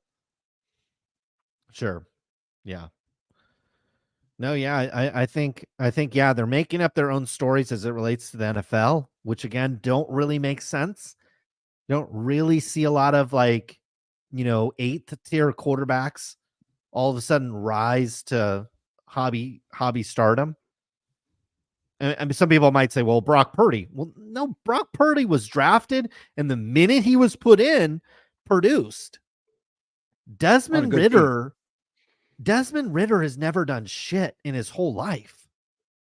Ever. Period. Like nothing. Kenny Pickett, same thing. Never has done anything in his whole life. What did Sam Howell do? I don't even know who that is. Thank you. And the NFL is the sport I watch the most. I'll watch the Monday Night Football game. I'll watch the Thursday night game. I have the NFL League Pass, whatever that cost. So I watch games. So I don't even know who Sam Howell is. But then to be saying that Wembanyama is a bad investment, and that's where it got me scratching my head. If they just said everything was a bad investment, or hey, you guys shouldn't be pumping this, but we're the tinfoil hat crew. We're the tinfoil hat crew. We don't know what we're talking about, and it is what it is. Even though we do have about 1,000 people watching tonight, so that's probably well. I want them to know I'm pumping Will Greer and Victor Wembanyama cards. I only pump the goats. On Sports Card Radio, we only pump the goats. Well, I'm impressed. I tell you what I'm impressed with. It's 10 o'clock on the East Coast, 7 p.m. out here on the West Coast. You could be like Tim Kim. Let's rewind before we get to the chat. Mr. Kim, before you have to go as well, I'm wondering how you met. Well, how did you meet the couple to form a throuple, if you will, that you joined? Did you meet this on? Is this a website? Is this a friend? Are you being financially friend? compensated? Or how did? Well, that's down the line. But let's start with how did you find this through an app? Okay, fair enough. Through an app. And are you a paid member of this app? Is it something you have to pay for? Are you a free member? Well, the app is called. Well, I don't know if I should say it. Okay. I don't know. Do you think I should say it? Yeah, that's fine. They might sponsor us. They might buy the show. It's through Field. So FEELD. Okay. I'm about to download that right now. Ryan's downloading it right. The app is so it's half the chat. We've just lost half our audience to download it. They've just clicked away and they're downloading the app. Bob Boozle's wife. No, but she's now on the app looking for a boy toy in the app is catered towards it's a more like upfront about sexuality. Okay. Oh. All right. Fantastic. Is there a monthly fee? Is there a one-time fee? Free. It's free? Wow. Okay. Ad based. I love it. There's nothing wrong with that, Ryan. Free. There's free like things, but you could use it for free. You could almost say it's a freesome. There we go. Yeah. I think Will Chamberlain had a few of those back in his day. Ain't nothing wrong with that. Nothing wrong with that. Although if you put Livy Dunn one-on-one, there ain't nothing wrong with that either. Whew. Better than a no-huddle disco. Pink disco. Well, so Alonzo Morning Collector thinks Tim deserves a raise. He's thinking closer to 4.5. I agree. I'll tell you what, 0.3 on the valuation we're going to get over here at Sports Car Radio, that could be millions of dollars, guys. Because I mean, if Topps sold for 500 million, could you imagine what Sports Car Radio sells for? I mean, if Topps went live right now, if they weren't giving anything away, do you think they'd have 1,000 people watching? Probably not. John Winkler with the $1.99. Thank you. Tim is a mod for Jabs Family. There you go. Mm-hmm. Good idea. In between his escapades with married couples, he is, it sounds like, maybe moderating for Jabs Family as well. Mm-hmm. Christine, always love hearing from her. She says, I'm down on SCR after dark. I'm telling you, I'm ready. I'm watching all this trash reality television over here, and I'm thinking to myself, I got into the wrong career because that is an easy content to produce. You have some B-roll, you have some one-on-one interviews, you create some drama, you have some drinks thrown, you have some hot girls. God, and we got Tim over here, like Tim doing some Southern California stuff over here with some married couple. I mean, God, we got drama, let alone what we could do if we could get Jabs Family on board. Could you imagine that?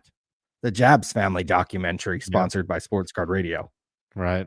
I agree. I agree. I am looking to make some good juicy sports card content. So Okay. hit us up. I'm ready. I think Christine is ready as well. I'm ready. Nick Rinaldi, always loyal with the super chat with the $2, says Diddy lured Tim in with the Oh. promise to buy us. Guys, Oh, did he? you won't discriminate. Diddy writes a check, guys, and We'll take his money. it'll get deposited right in my bank account before the FBI closes in. On As Mr. long as Diddy. we ain't, as long as we ain't in the same room, as long as we ain't I talking ain't about going to no dropping soap, party. I ain't going to no we ain't Diddy dropping no party. soap. Yeah, We ain't dropping no soap around Diddy. we ain't partying with Diddy. Diddy had a But we'll party. take we ain't that money. We ain't drinking what's in the punch bowl, guys. Needless to say, you had a party with Diddy. Don't Bring your drink own nothing. Or Bring smoke that none. too. Yeah. Knew Or- it tasted or- a little funny. Yeah, Mhm. sure. See, But yeah, if Diddy writes us a check, guys, we wouldn't we'll discriminate. cash it. We'll cash it. Joe Barrett, also loyal with that $5.99. He says, "Is it true?" He's always curious about Betsy. Is it true Betsy is dating Ozzy Canseco, Jose's twin brother? I'm not sure. Well, Ooh. now I will a little spoiler alert, and now it's not a guaranteed, but we are likely to have a very good looking female on the show as a guest here very soon Whoa. here on Sports Card Radio. Yeah. Wait a minute. And it's wait a not minute. somebody that Tim met on field. So wait a minute. It'll be you an said that- organic connection. I'll be a good boy. Wow. Yeah. So you, I'm sure the chat will as well. so you said a female in the Yes. sports card hobby might be joining Yes. Sports Card Radio soon. Yes. Wow. Okay. Yes. Wow. Okay. Huge, would be a massive hit with the chat. And Wow. that is well, like we're talking top tier. This is where we're talking top tier. Top tier. This is not third tier. This is top tier. Woo. So that could be coming very soon to the Sports Card Radio We program. need the drugs that night. Could be Betsy. And if it is Betsy, we'll have to ask her about Ozzy Canseco. Thank you, Joe Barrett. If it is Betsy, we'll have to let you know. Wow. And if Ryan's on field, maybe she'll see Betsy and Brent Oh. on there. Oh. That'd be Sure. a story. That'd be a season finale. The cliffhanger for season My 2. God. Yeah, we're setting up season 2. They're like on season 18 of Vanderpump's Rules and shit. Like that's the type of shit I'm trying to do. Sure. That's some of those solid. posts are pretty good. Man, that Dropper solidifies your vintage bank baseball cards with the $5. These guys are just funding our next dating reality show. It's funny how all these idiots having their own cards were nowhere to be found before COVID, while we were in business for over 30 years. I agree. It's okay to be young. It's okay to be in the hobby. It's certainly okay to get your own Topps baseball card. I don't really care. But try to flex a little bit more knowledge. And in the cases of some of these guys, maybe don't take government PPP loan money and then go flex on your vacations and other baseball cards that you buy. And in the case of Ryan Johnson, why can't you run your own group submission business without having to use Mark's cards, among other things? Everybody else, including, what's my homie's name? Go back to the list. What's homie's name? Dr. Collectible. We got no problem with Dr. Collectible, Stephanie Garcia, or Breaks with Jeff. Everybody else can go fuck themselves. How does Roth have all that fucking money, guys? How does what's his name, Shine? How does Shine got some money, guys? It ain't coming from the pictures of men. It ain't coming from the pictures of men. I think this Rothgar, he's kind of hard. He's kind of smart. He's kind of a hustler. What he's going to do, I guarantee you, he's going to come out with a video of a black finite prism 1 of 1 of a second tier running back to be John Robinson. And Sure. I would probably, if I was still playing fantasy football, I could name all 3 of them. And that's what he's going to do. And he's going to be like, oh, this is a $5,000 card, or this is my, and he's going to get it on the cheap. He's going to rub Kurt's card care all over it, and he's going to make a video. And that's smart. I'm not criticizing him. I'm just saying that's what's going to fucking happen. And here's the deal. I don't know. I wouldn't put it past these guys. These aren't even their cards. Correct. Like if you had a black finite 101 and you wanted to pump it, who would you give it to? There you go. You know what I mean? Who would you consign it with? So maybe they're getting a percentage of the pump, percentage of the sale, but I don't even think this is their car. It's like a lot like watch dealers. There's watch dealers on Instagram and on YouTube flexing all these $100,000 watches. It ain't their watch. They're at some other store flexing it, and then when it sells, they call that store and they ship it out. Like, that's the watch game. That's the influencer watch game. Is you go find somebody with a $200,000 Nautilus. You say, hey, if I sell this for you for $210, will you give me 5%? And the watch dealer's like, yeah. You go to their shop, you take a couple of Instagram flex photos with it, you say you've got it and it's for sale, and then when you sell it, you call the watch dealer and they ship it out for 5%, and you make 5%. I'm not convinced that's what's happening here in a lot of cases. That these guys, this is not even their cards. These deals aren't even real. Don't believe it. Sure. Like, spoiler alert, don't believe everything you see on YouTube and on TV. I don't believe it. I just don't believe it. Joe Barrett with another $4.99. If I take a dump in a jar and label it 1 of 1, he says Jeff Wilson will call it a strong buy. I agree. Pretty much anything Jeff Wilson tells you to buy, guys, I would sell it unless it's Joe Barrett's dump, which could actually have some organic value. Put it in your garden, could help your flowers grow. But other than that, what Jeff Wilson is selling is absolute trash. Thank you, Mr. Barrett. David Snyder with the $10. Where is Cards HQ wow factor? No website? I agree. What not live selling is like other. I agree. Where's the revolution of retail? Right. How are we not buying on this guy's Shopify? Thank you, David Snyder, for the $10. How are you revolutionizing retail? Like we said on last week's show, there's about 900 people tuning in right now, Ryan. If we took $3 million and gave it to any single person watching right now, they could go find a 14,000 square foot vacant building right now. Commercial real estate is pretty much shit. They could find a 14,000 square foot retail establishment anywhere in this country. Anywhere. They could buy HD TVs, find a general contractor, find showcases, and build out a card shop that looked exactly like this. This is why people that showed up at his door and got down on their knees, opened up their mouth, and was like, oh, Jeff Wilson is doing so much for the hobby. Guys, if I gave anyone $3 million to do this, you could do it. Period. This is not that. This is not hard. What he's has done is not hard. And even setting up a Shopify website is not hard. I have set up like 4 or 5 Shopify websites in my life. It is not very difficult.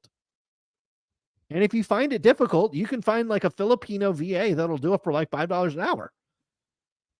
But I agree. There's no wow factor. And to take the words out of SCV Sports Card's mouth, who I don't see in the chat, so he must be on a date with a young lady tonight. Nobody asked for this. Nobody asked for this. Nobody asked for a 14,000 square foot shop that would sell cards on Whatnot. We were at the San Francisco card shop last night. Every guy and his Mexican cousin was selling on Whatnot. Like literally guys I had never seen before. Guys that could barely speak English, with all due respect, were selling on Whatnot. It's not hard to sell on Whatnot. You don't need a $3 million card shop to sell on Whatnot. No. In fact, it's definitely not what it's not is revolutionary. So I agree, David Snyder, you nailed it on the head. Ferris Sterling says Diddy's parties are like football. You go in a tight end, you leave a wide receiver. Yeah, I wish I was making content about Diddy right now, man. You me too. Crushed. Oh my God, me too. I wish we had like a website about like black rappers. We'd be killing millionaires right now. Millionaires. Fucking millionaires or whatever. Damn. Like private jets kind of shit. Yeah, needless to say, you show up at a Diddy party, do not drink the punch. Whatever you do. Bring your own drugs. Yeah, that too. Or just don't do drugs, I think is the message I'll give. Philly Joe with the $20, like he said, Million Cards Cup Project hit his millionth card. We'll have him on the program if he wants to. It's up to him. If he doesn't want to come on, he doesn't want to come on. We talk about women. We talk about dating apps. We talk about a lot of different things on this show. So I can understand if somebody doesn't want to come on and be associated with that. You've got a job. You've got a family. You've got things like that. We won't subject you to that. Certainly why a guest is on. We won't have to subject you to all of that, but I can understand coming on the Sports Card Radio program is not for everybody. But like we said, this is one of the highest rated programs, if not the highest rated live program in the hobby, that doesn't give anything away, that is not a part of the hobby positivity crowd, and even including the hobby positivity crowd. Thank you. In fact, we take more from our listeners than we give, and I think we'll change that. Christine with the $2. Maybe we should have Christine on, Ryan. What do you think? She should come on. Okay. Yeah, we'll do that. Bet you I can get that many views on a video. I agree, Christine. I agree. I think you can. And make a video, and Sports Card Radio, not that you need our help, but Sports Card Radio will try to get you some views. Zeke's Cards, I'm not making an investment until I hear from Jeff. Fair enough. Good point. Good point. That's true. If and again, it goes to the opposite. If you were thinking about buying a stock and then all of a sudden Jim Cramer's pumping it, you might want to pump the brakes. Same thing with Jeff. I guess with Jeff, sometimes you get the mixed messages. Sometimes it's pump the brakes hard, but now that he owns his card shop, he's got to basically shove wax down your throat. So that's basically, these guys show their true colors here.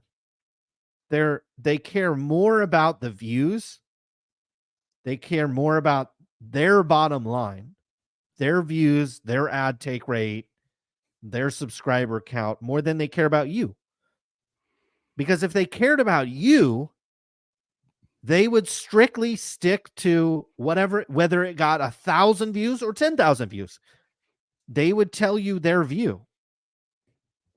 Certainly here at Sports Card Radio,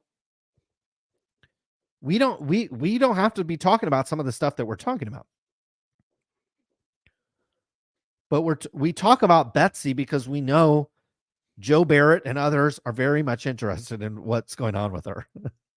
at one point I did some real journalism, a lot of talk about real journalism in the hobby. I reached out to Betsy Higgins and got a quote for an article, and got a text message that her husband sent to telling a customer to bid on a Joe DiMaggio card that he owned.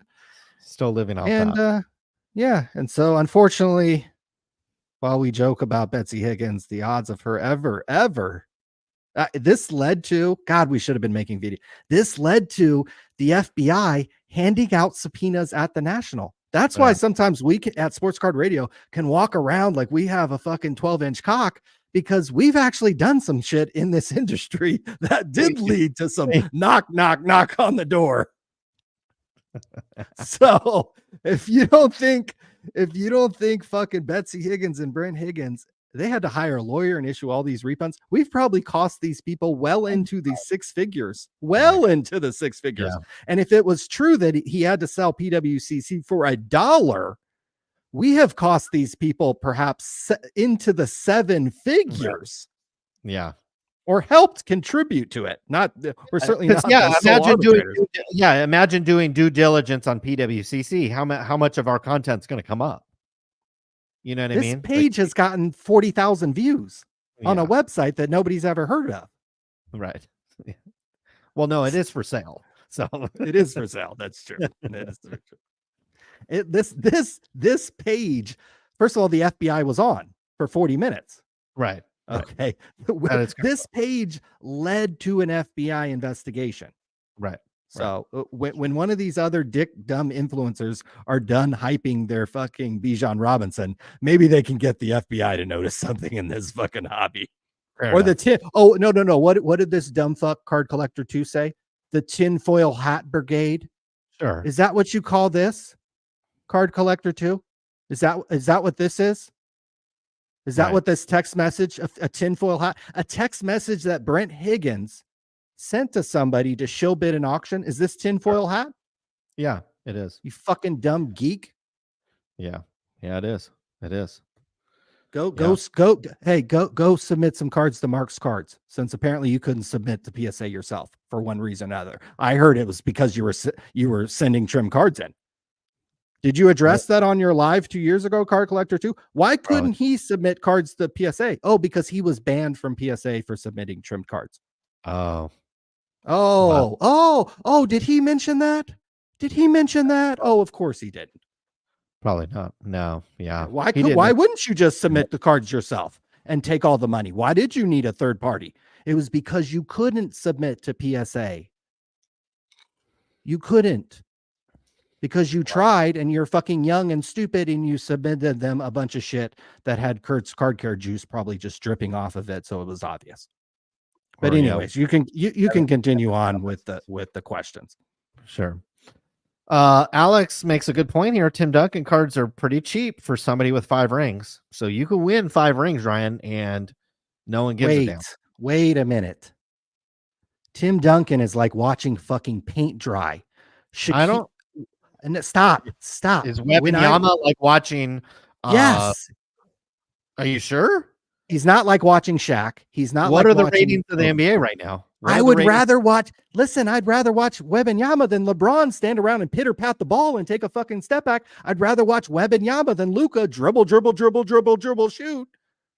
Wembanyama plays both ends of the court. He's like a fucking video game out there. He's going to get better. He's not Shaq. He's maybe more entertaining to watch than Kareem or Wilt Chamberlain. Tim Duncan was like, maybe one of the most boring players of all time, both in personality wise and a play on the court. I haven't seen anything with Wembanyama to make me think he's more interesting than anybody else that I've seen. I think you're wrong. I think he's more entertaining to watch. And then his quote, who's he dating? Is that what you said? Yeah. That's a big thing. Well, he's young. He's a young guy. Let him Kelsey. Let him get his first contract. All right. Travis Kelsey's old. Maybe he's like Wilt, and instead of Taylor Swift, he's like Taylor Swift. Yeah, give him some time. God damn, give him a minute. All right. Christine with the $5. Again, thank you, Christine. Brian, how'd you like the autograph pick of Williams and Mantle? Ted Williams and Mickey Mantle. First of all, I like the price you paid.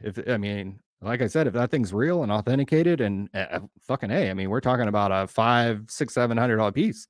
So does just Christine on that alone, have her own channel already? Does she have her own channel, or she needs to get a channel because she's going through the flip process. She buys some lots on Golden. She buys some stuff on Golden. She buys some stuff in person. And after her Bruce Springsteen concert in a couple of weeks, I think she's going to be setting up at a card show. So yeah, we need to hear all about it. So okay. we need to hear all about it. So we'll have to get her on the show. Okay. Another $5. Yeah, and I love. Yeah, she had the Ted Williams, Mickey Mantle dual sign thing that somebody basically hooked her up. So come on. Wow. She says I can make a video that gets more views than CC2. Know what I mean? Oh, like I said, we need Sports Card Radio after dark, and we're gonna be getting millions of views. Ryan, would you say if you and Christine teamed up, could you get a video? Because CC2, let's be real, 30,000 views on a day, a video that's 4 or 5 days old or 8 days. 8 days old. 8 days. That's a lot. That's a lot. I don't know about versus his subscriber count. We could crush that. Okay. All right. We could crush that. Now we may not be able to post it on YouTube, but we could. The views would far exceed. Nothing wrong with that. TB Incognito says Jordan didn't play in his first finals until 91. Well, who was in the league? Magic and Larry. Sure. And Isaiah and the Bad Boy Pistons were good in 89 and 90 and 91. He wasn't beating the Showtime Lakers or the Celtics in the 80s when Michael Jordan came in the league in 86. He wasn't beating. First of all, they had nobody on that team that was any good. He had trouble getting through the Pistons, who had a great team as well. They had a great team. Who the hell was any good on the Bulls when Jordan came in the league? They had nobody. They had a bunch of guys doing coke probably. So it took a little while to get Pippen. You had Horace Grant. Eventually got Rodman, I think, for that second run. But you weren't beating the Showtime Lakers, who had 5 Hall of Fame.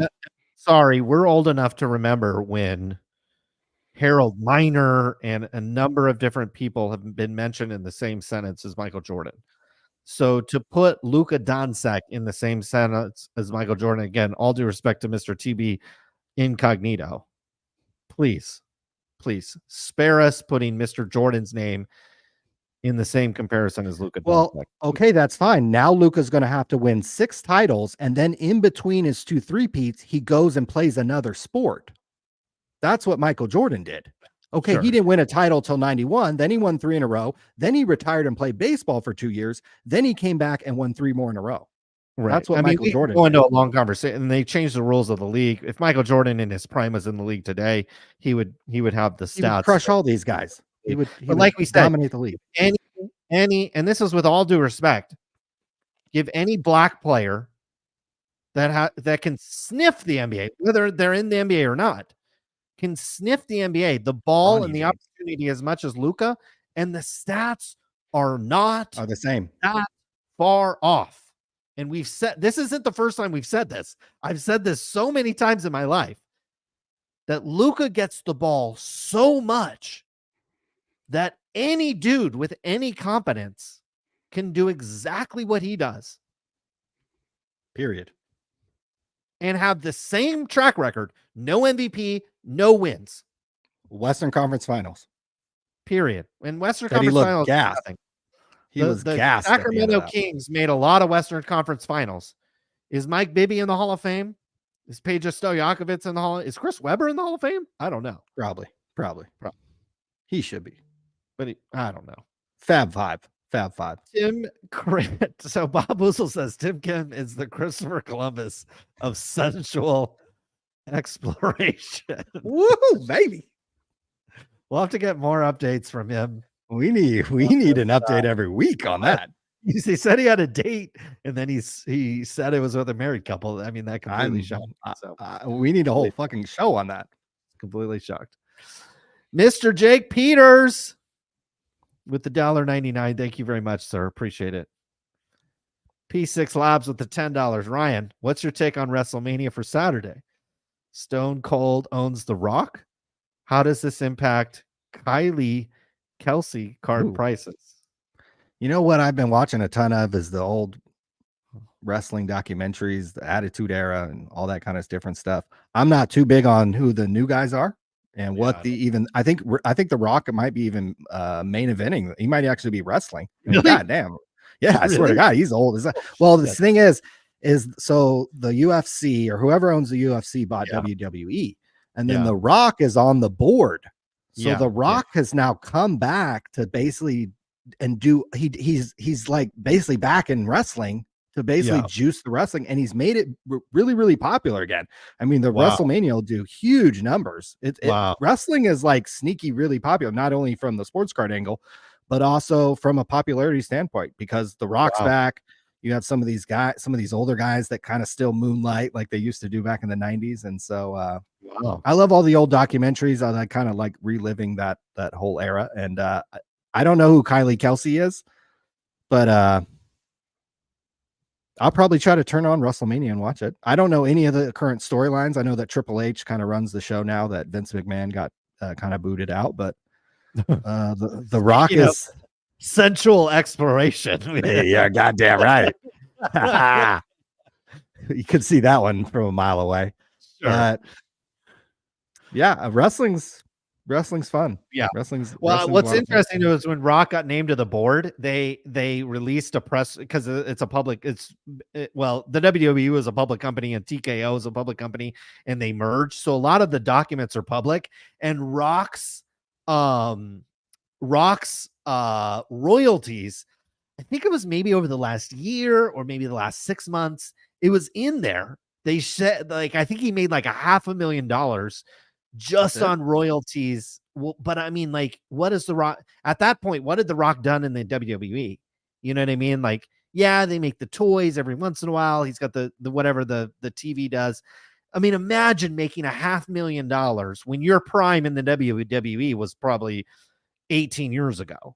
You know, like still making still 500,000. And I can have that number off. Still It to wasn't, this day. Okay. yeah, Okay. like it was still a big number, and it might have only Big been number. for 6 months. I can't remember. I just glanced at the document, but I was like reading through the document, and I was like, oh wow. Basically, he gets compensated for that. He gets a board seat, he gets salary, all this other stuff. But they had to disclose all this in a document, so I just thought it was interesting. Tim Kim, be careful. The couple may be wearing a wire. That is true. Got to be careful out Ooh. there. And Jason Moran with the $2 saying that video of, you see Jeff video of him overpaying for vintage. I did not. I did not. Let's see, which one was it? Right here. So this is a very common thing, actually, and I've set up at card shows and had interactions similar to this. We used to have a card shop too. So you get somebody who comes in and who just really overvalues their collection. And so I think Jeff, I think Jeff kind of handled this pretty good. One thing you've got to keep in mind is that Jeff's now got 2 or 3 different camera angles here. He's got him mic'd up. He's got him mic'd up. He's got the guy trying to sell him the cards mic'd up. There's the mic there. So they've actually taken a lot of time to set this up. And so Jeff, yeah, he almost did have to come to a deal. Did he overpay? Maybe a little bit, considering he's got somebody there that's probably making whatever, $10 an hour, $12 an hour, sitting there having to consummate this deal. But this is a pretty common interaction, that you get a guy like this who overvalues his shit, and you kind of have to talk him down. And when you have 3 different camera angles and 4 different microphones going, you don't want to waste that. So sometimes Jeff has to make these videos and set up these videos, and he doesn't really know what's going to happen, but he probably overpaid on that, but maybe by a little. Well, Ryan, we are 2 hours in. Ryan, it is 10:30 on the East Coast. Beautiful East Coast of California, or excuse me, the United States. It is 7:30 out here on the West Coast. I think we have reached peak Sports Card Radio here for tonight. Thank you all for tuning in tonight.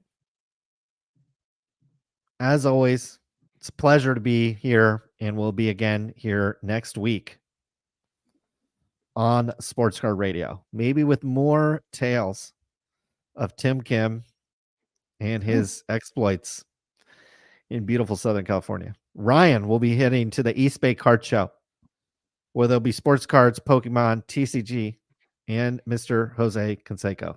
I'm getting me some beautiful juice. city of Concord. Ryan is going to I'm get the getting me- juice. He's going to talk about how that combines with the other drugs that he happens to be taking. Oh, we're on a lot today. I am going to be hanging out and doing very boring stuff compared to these two. But we'll be back next week here on Sports Card Radio, potentially with some surprising and some impressive merchandise Wow. on the program. Thank you very much for tuning in. We hope you all have a wonderful day. Until next time, we're out of here.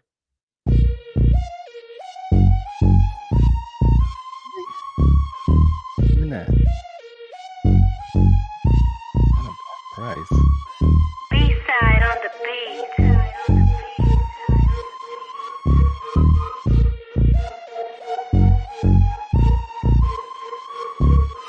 What's going on with that PPP? You done a lot of talking, not a lot to see. Up in the millions like 2.3, but Jeff got it all, getting off scot-free. Try to talk tips like we talking about stock, but you're talking about men printed on called stock. When you open your mouth, I take it with a grain of salt, cause the market's down and you're a clown, it's all your fault. You ruined the hobby I love with your bullshit. Jeff Wilson, Jeff Wilson. You ruined the hobby I love with your bullshit. Jeff Wilson, Jeff Wilson. Did you dip, Jeff? I think you dipped, Jeff. What you talking about? I don't think you dipped yet. Willie's doing shady shit like the GOBs, like his whole failed thing with them NFTs, taking money from the people to pay. Most of them are broke, but that's okay, he's getting money. Even better, tax free. Loving all the stimulus from PPP. You ruin the hobby I love with your bullshit. Jeff Wilson, Jeff Wilson. You ruin the hobby I love with your bullshit. Jeff Wilson, Jeff Wilson. You ruin the hobby I love with your bullshit. Jeff Wilson, Jeff Wilson. You ruin the hobby I love with your bullshit. That's an exotic rookie.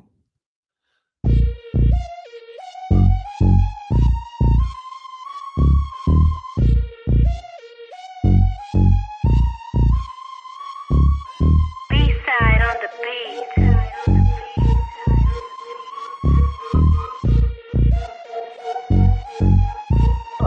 Oh, bad boy. What's going on with that PPP? You done a lot of talking, not a lot to see. Up in the millions like 2.3, but Jeff got it all, getting off scot-free. Try to talk tips like we talking about stock, but you're talking about men printed on called stock. When you open your mouth, I take it with a grain of salt, cause the market's down and you're a clown, it's all your fault. You ruin the hobby I love with your bullshit. Jeff Wilson, Jeff Wilson. You ruin the hobby I love with your bullshit. Jeff Wilson, Jeff Wilson. Did you dip, Jeff? I think you dipped, Jeff. What you talking about? I don't think you dipped yet. Willie's doing shady shit like the GOBs, like his whole failed thing with them NFTs, taking money from the people to pay. Most of them are broke, but that's okay, he's getting money. Even better, tax free, loving all the stimulus from PPP. You ruin the hobby I love with your bullshit. Jeff Wilson, Jeff Wilson. You ruin the hobby I love with your bullshit. Jeff Wilson, Jeff Wilson. You ruin the hobby I love with your bullshit. Jeff Wilson, Jeff Wilson. You ruin the hobby I love with your bullshit.